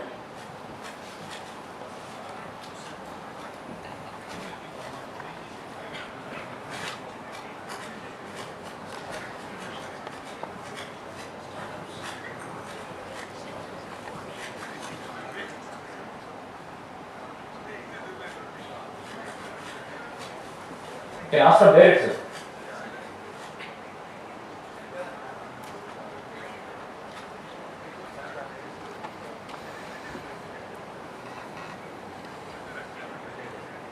Good evening to respected delegates.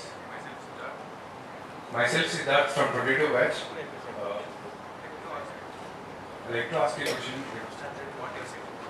What if citizens or voters are given real substance power, formal powers to approve or disapprove the government policies? Will it affect any development?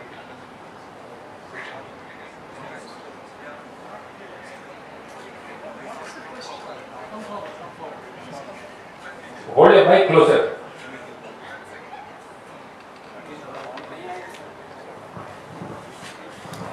What if citizens or voters given formal powers to approve or reject their government projects through subsidized public opinion? Will it progress or depress the government process? I think Dr. Sir will have to take that question.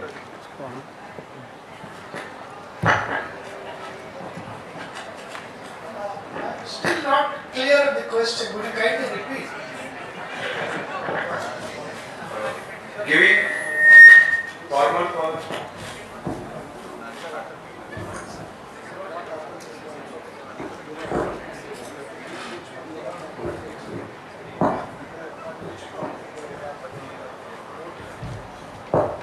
You are talking of a direct democratic device of voting out the policy. That's right.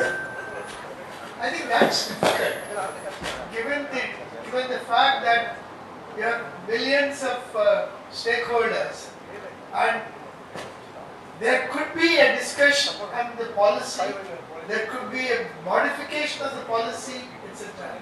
But there cannot be a referendum on every policy or every program of the government. That's very difficult to implement. If it is a limited group of maybe 1,000 and 2,000, that can be implemented in such modified form as possible. But if you have a stakeholder, for instance, if there are graduate students who are affected by a particular policy, if all the graduate students of this country have to participate, you can imagine it takes a lot of time. Maybe over a period of time it can. Even for a recall of the members of parliament or legislatures, it's difficult, not to speak of policy. So It happens once in 5 years. So I think it's difficult. Implementation will be a problem. Yeah. Yeah, so first of all, Siddharth, just stay there. Give him a big round of applause.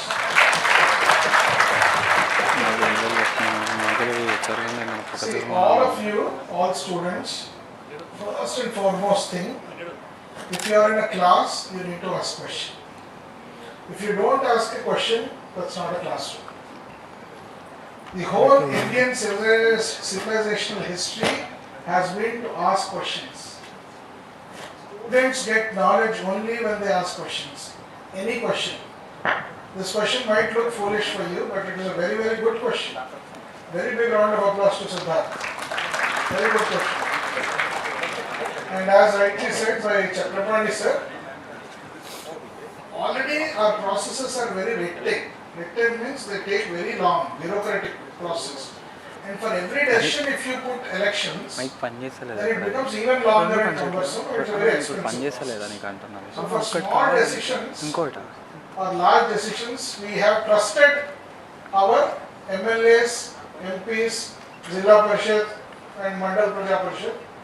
So they will have to take decisions. You can lobby with them. There is a process. For example, in health, the Parliamentary Committee on Health is there. There are 30 MPs. They form a committee. There is a Parliamentary Committee on Education. There is a Parliamentary Committee on Disability. There is a Parliamentary Committee on Inclusion, on Social Justice. You have to write to them, and they are very inclusive. They will listen to you. They are very, very democratic. So use those processes. Thank you.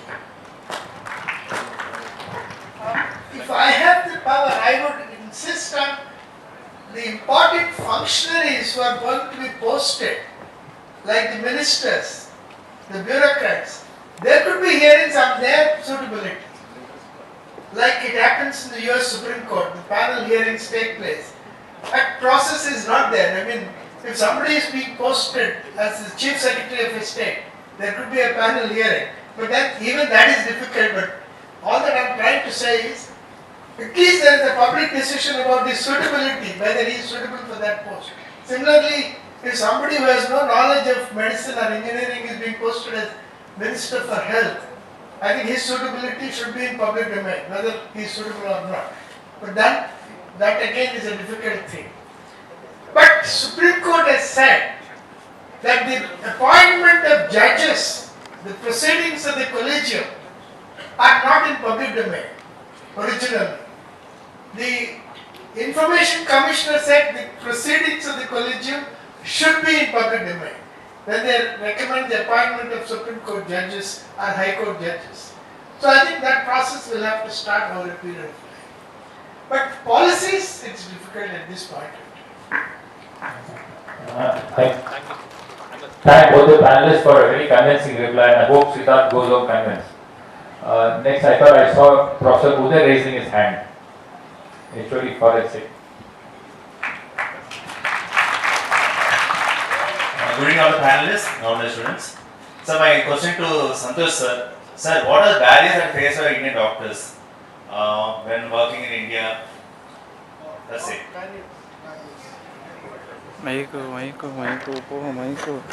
Mic ఆయన దగ్గర ఉంది. Good question by a forensic doctor. He has the expertise of doing a forensic research. So, please be seated. Please be seated. So, before I answer your question, I just want to have a word of advice for Siddharth. Where is he? Yeah, you have to be extremely crazy if you want to pursue what you have asked. You can create a website or something like a Facebook, Instagram, and you can be the Mark Zuckerberg of having a referendum on platform or on internet. And for example, no one wanted XYZ as health minister because he did not even pass BA. And why don't you have a referendum on that? So you can create this referendum, I don't know, it could be a wonderful platform. Nowadays we are having some signature campaigns. An email is sent, I don't know, there is a website for that. What is that? you guys might have used. There is something like that. But you can create something more. So if you are really crazy after this idea, then you can be the Mark Zuckerberg of referendums. All the best to you. So thank you. So what you asked, Dr. Uday, right? Yeah, Dr. Uday.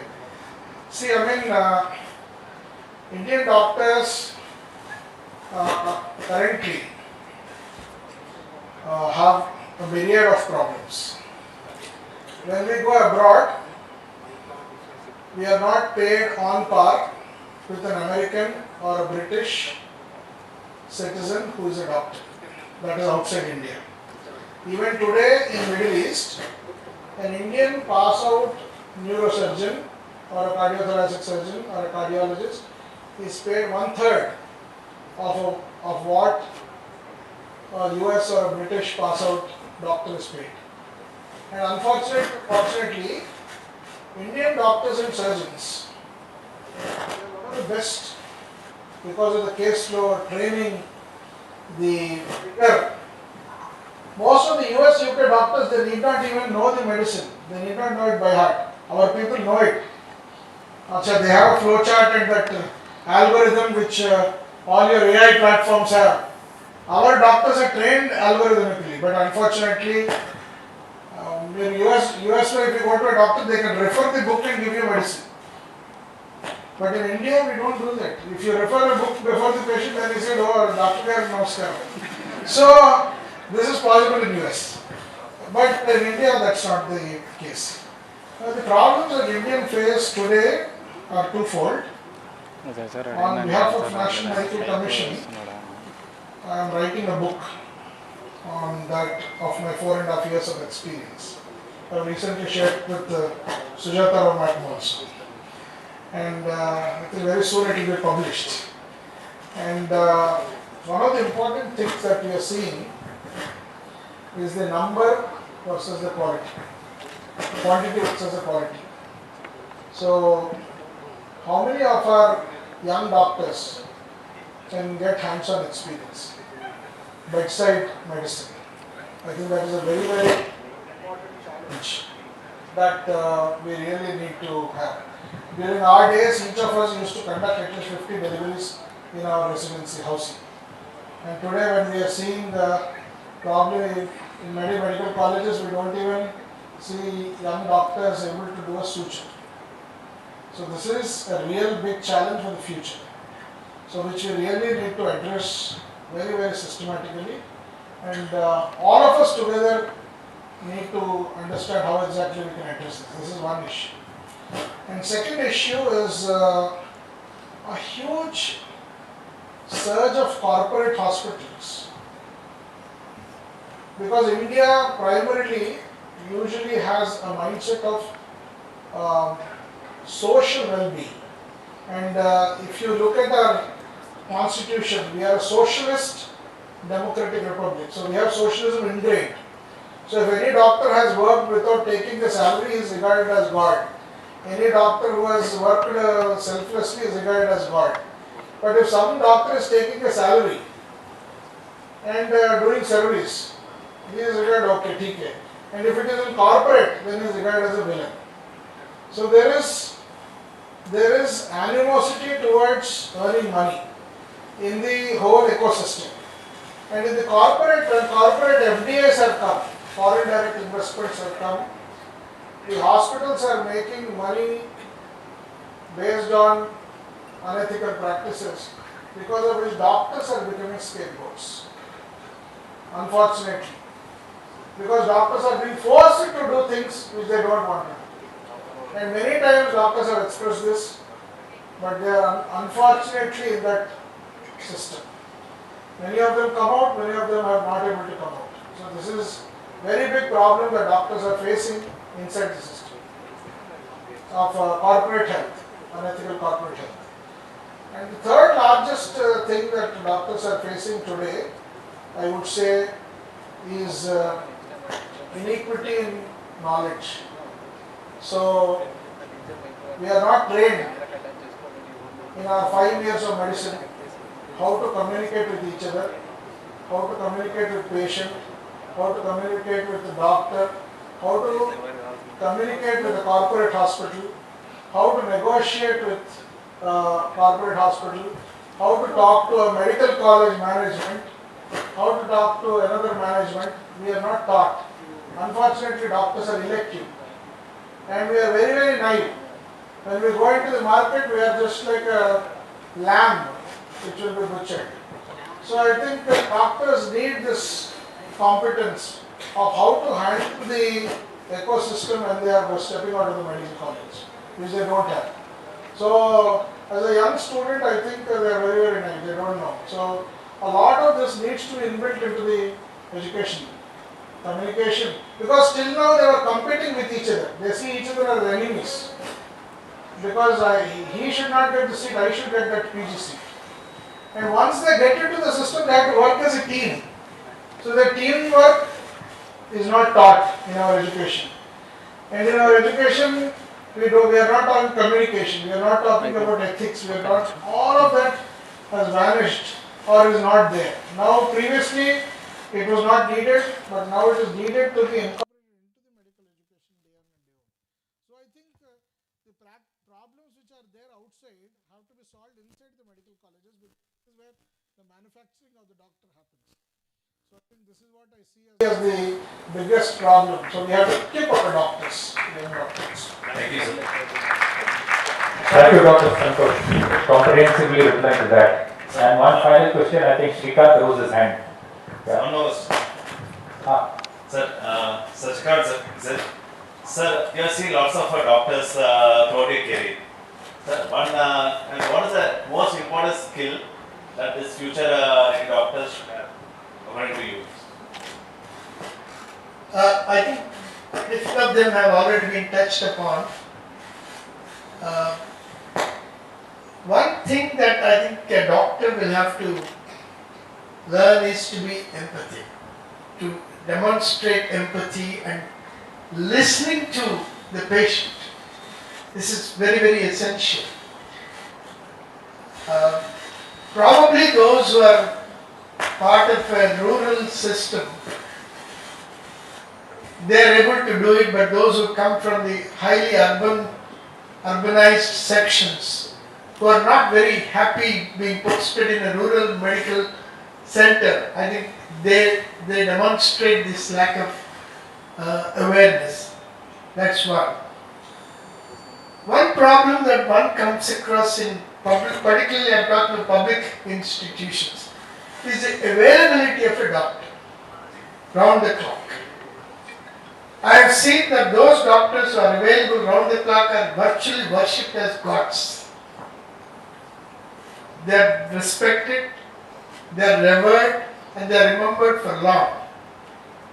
But a doctor who comes and attends a primary health center from morning 9 to 12 or 1 and is not available probably is not wanted. I have seen as collector of a particular district that when I went to that primary health center, there were 6 or 7 snake bites, and the doctor was not staying in that village, and he didn't know that there were snake bites and people died. So maybe this is long back, 30 years back. That kind of a situation, particularly in the rural areas, will have to change. The other thing is, the doctors should also need to spend a lot of time on nutrition as an important public health measure. I think in your syllabus, nutrition is not taught in the manner in which it ought to be taught. It's not integrated into your, I don't know whether it is now integrated nutrition. Like an engineer, maintenance is not taught in most of the engineering colleges. I went into the syllabus of a number of engineering colleges. It's all the time designing, construction, etc. But how do you maintain an asset is very, very important. Similarly, nutrition, public health, mental health, counseling, all these will have to be integrated into the functioning of a doctor, and the doctor will be really well equipped to handle the public in that sense. I must also say I administer a health group called Health is Wealth.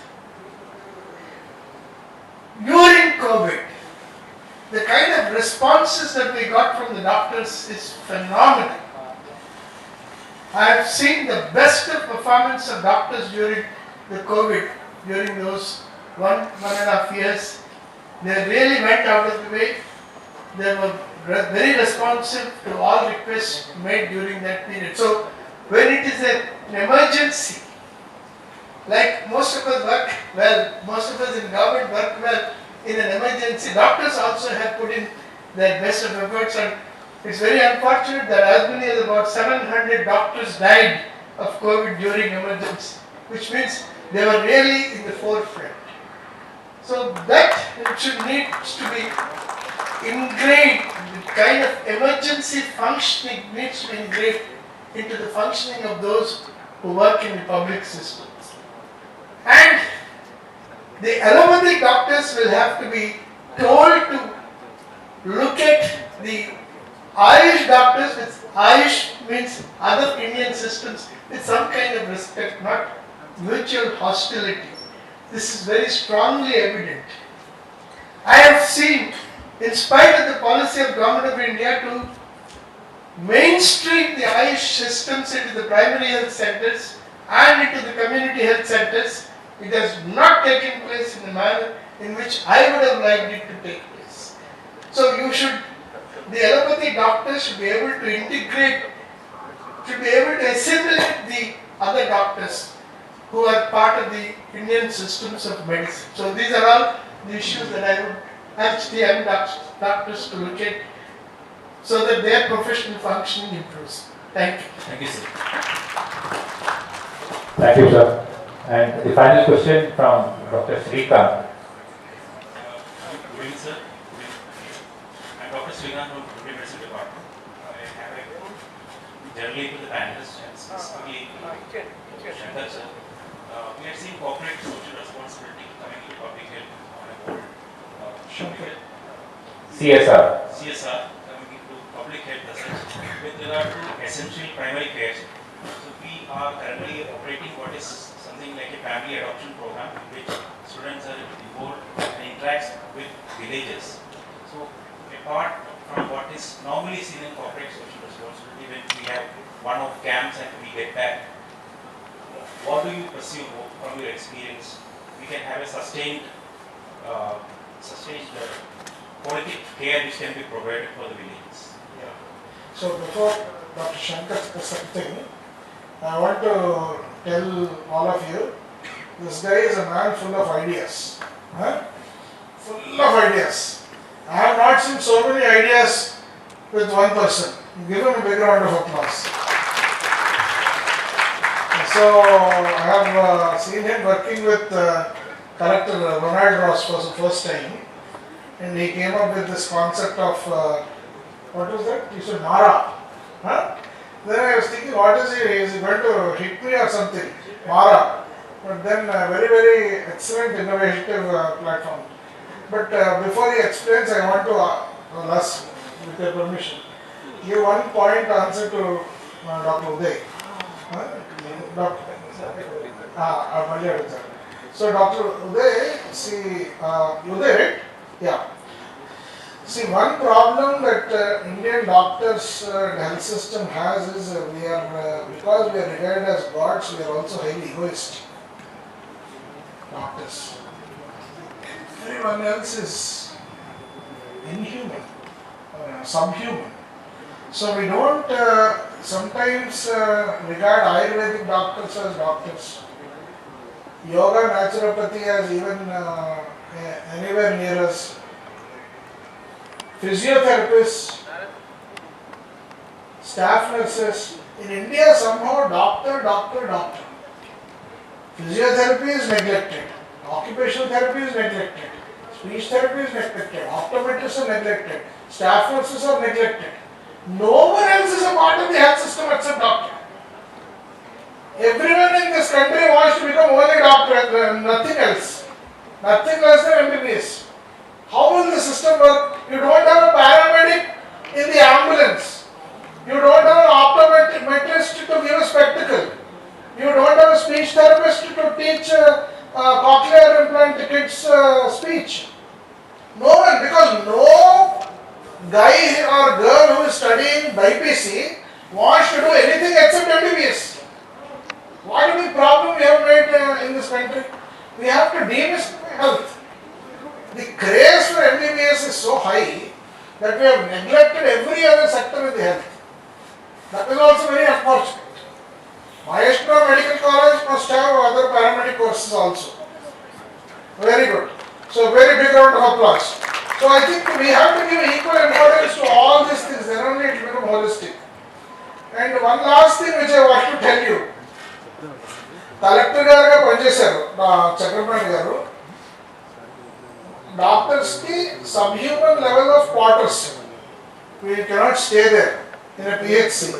So government వైపు నుంచి there has to be an improvement of that. But from our side also we have to think what we can do, because when a soldier is able to work in the border, even we have to go and work in the rural area. Government also has to provide some good facilities for the doctors to stay. ఇంత మంచి medical కాలేజ్లో AC హాల్లో కూర్చున్న తర్వాత వాళ్ళు వెళ్ళి open defecation, toilets లేదు, water లేదు అంటే ఆ రోజుల్లో, ఇప్పుడు కొద్దిగా బాగా మారిపోయింది రండి సిస్టమ్ కానీ. So the point is both ways things have to come together, then only this thing can work. Yeah, thank you. Shankar, I think it's about CSR. Repeat the question. The question is, in public health operates social responsibilities among organizations and corporates are providing essential healthcare and palliative measure or as part of their social responsibility. Looking at corporate social responsibility as such, so they are often provided as one-time services. They will be having one-time camps or one-time services at one particular location. From your experience of your organization, how can you provide a sustained service? Right. So there are three subjects over here. One is corporate social responsibility. Number two is health camp and the mobile camp. One time we will be doing it. And number three, sustainability. Yeah. So like previously, corporate social responsibility funding was much lesser. Now it is much higher. Like, it was 35,000 crores last financial year, 25-26. It's a huge money actually. Assessment here.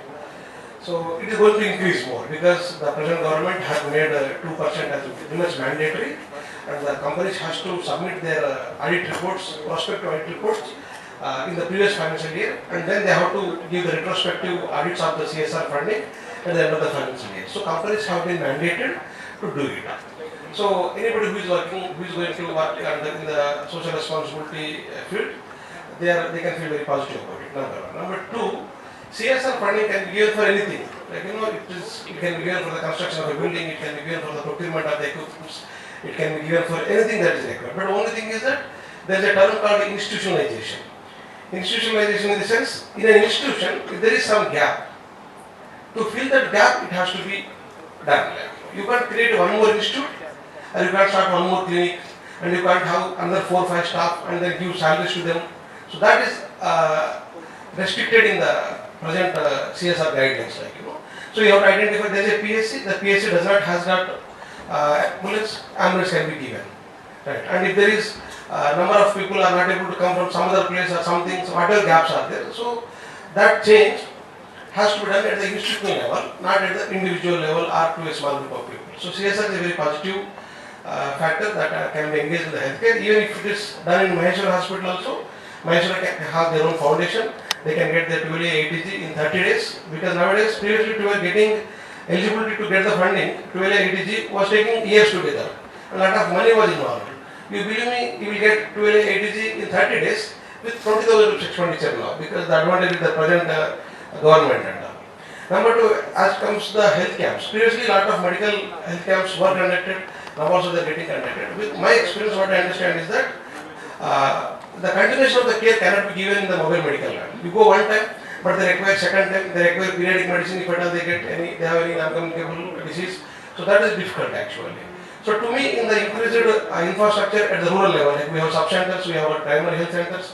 So definitely, mobile health care is not having such a huge role which it has earlier. Earlier there was less health infrastructure in the rural area, so mobile medical camps or rural health camps were helpful. But now I think the real impact that is expected from the mobile health camp is complemented or compensated by the existing healthcare systems of PSC and sub-center. So the relevance is lesser. But however, for the students like final year and all, they can get exposure, they can get communicated, they understand the rural healthcare demand structure actually. Rather than, it's not the service they are going to give, but they can understand what kind of diseases, what kind of infrastructure, what kind of communities exist in the rural area. In that perspective, students can be engaged in the rural health sector. Coming to sustainability, I think financial sustainability is one of the most important factor. So every institution, either it is be it government or private or a non-profit. Since I am in a non-profit, we understand, we try to reduce the capital expenditure. We try to raise the capital expenditure from CSR. Like today, we are having a container clinic and an electric auto, a laboratory facility, and we raise it from capital. But operational expenditure, we don't depend upon the CSR. We sell the medicines, we sell the laboratory for the maintenance of the center. So we have got a fixed expenditure, like 1 lakh rupees per month or 1.5 lakh rupees per month center, and that much money we try to raise in the from the services. So our second principle is not more money from one patient, more patients, less money, so that we reach the target of operational expenditure. So by doing that, we are increasing our number of people, footfall, and cost is maintained. So this is sustainability principle, which we call it as cross subsidization or hybrid model. Okay, thank you. One more thing to add regarding the health camps, not one-time camp, you cannot achieve. That was before, but nowadays, you have a lot of technologies have come as a point of care. And a lot of tools have come which can identify the cases at a preventive at one time and also prompt the cases at an early stage and as well as at a risk case. So one-time screening also can be done.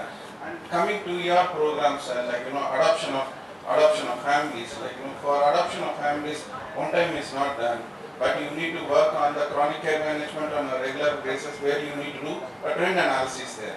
Again, tools have come there, where you can do your conventional method of practice and also bring the technology on top of it and execute your models. That's what I can add. Yeah.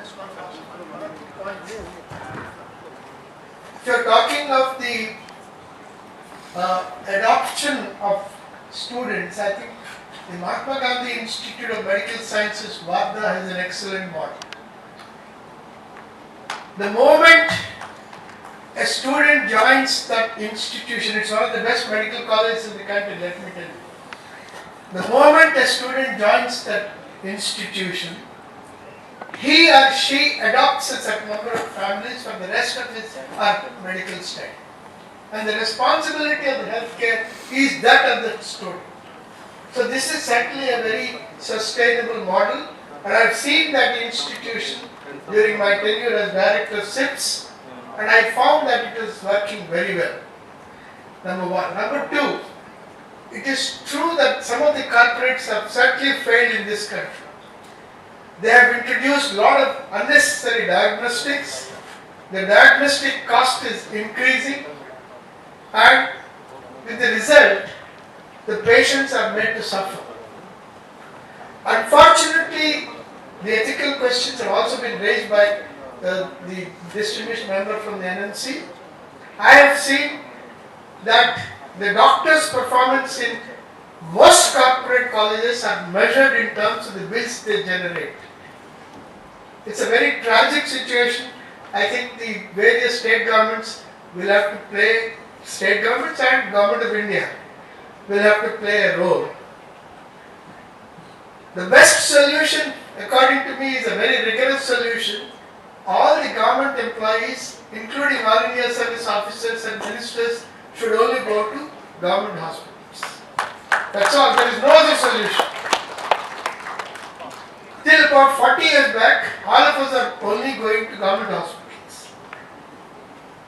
Similarly, the teachers, all the government employees will have to go only to government schools and colleges. That is the only solution. I was Commissioner Intermediate Education. I went around 450 out of 711 colleges in the undivided state of Andhra Pradesh.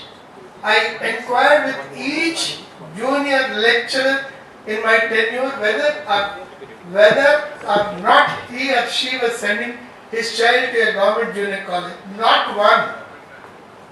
Not one junior lecturer was sending his children to a government junior college. There were some teachers who were sending their children to ZP schools, but no government junior college. So, you know where the solution is.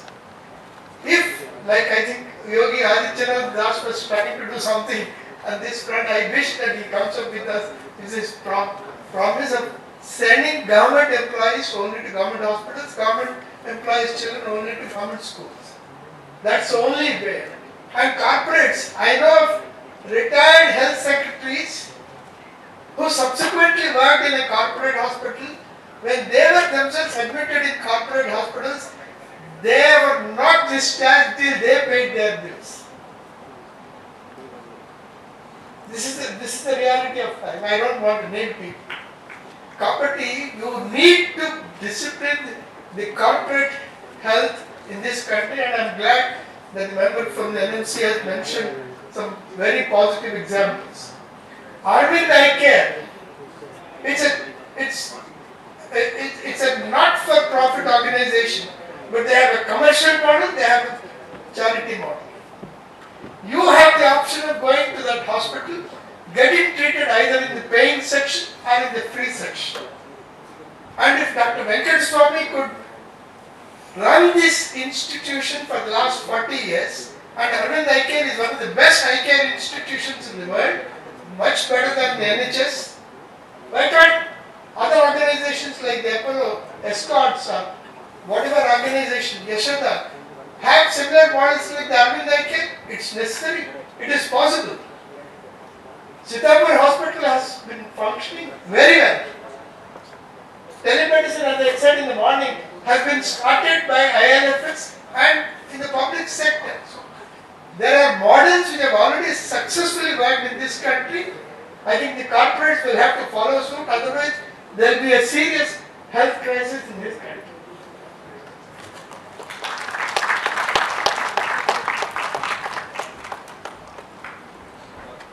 Though we are running, both we are short of time, there is one last question only, sir. Yeah, pass.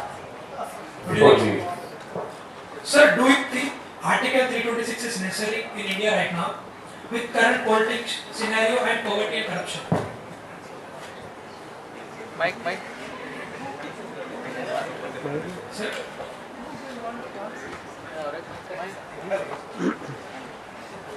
Sir, do you think Article 326 is necessary in India right now with current political scenario?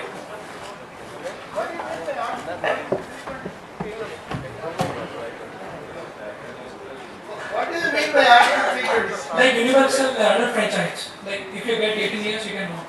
It's already there. Yes, sir. No, wait, what is it you want? Do you think it is necessary right now in India? It is necessary. There is no other option. You can't have selective voting. Absolutely, it is necessary. Okay, sir. One more thing. I have another question.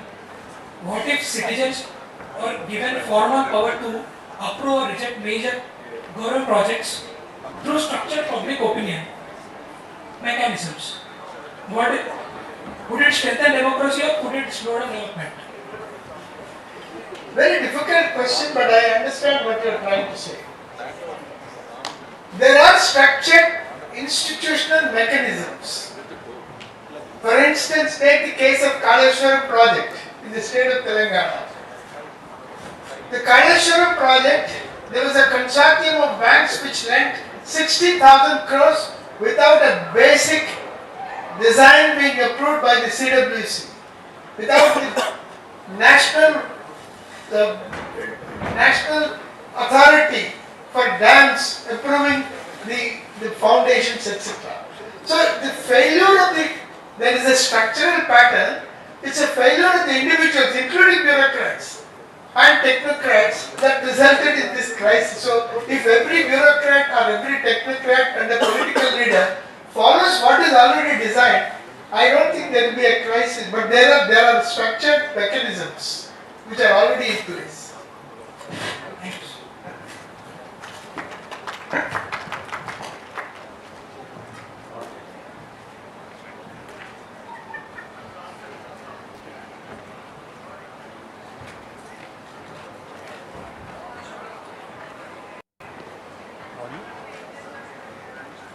అందరు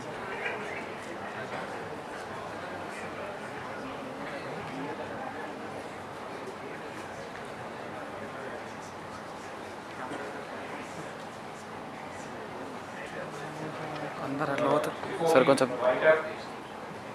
కొంచెం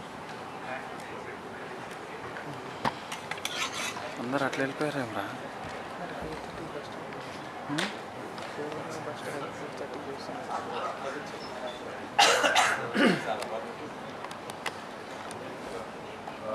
We had a whole lot of student volunteers who have been really helping the management and all of us in the last 24 hours in putting this whole presentation and this show together.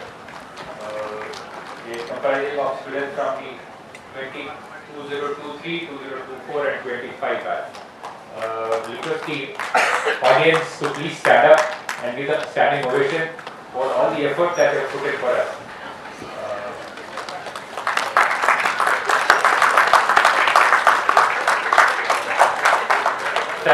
Thank you very much, sir. Thank you, everyone. And please remain standard. Please remain in attention for the national anthem, please. Yeah, sing loudly.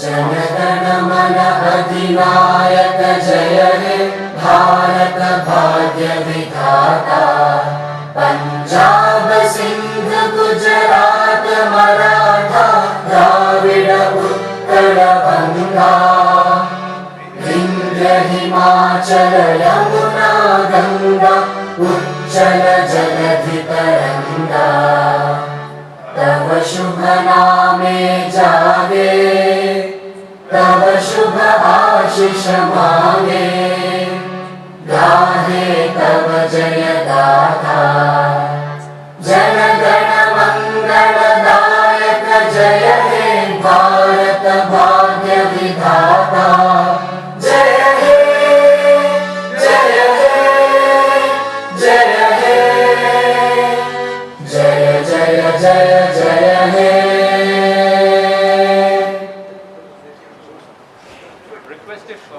Panelists, sir, could please come upon stage for a group photograph.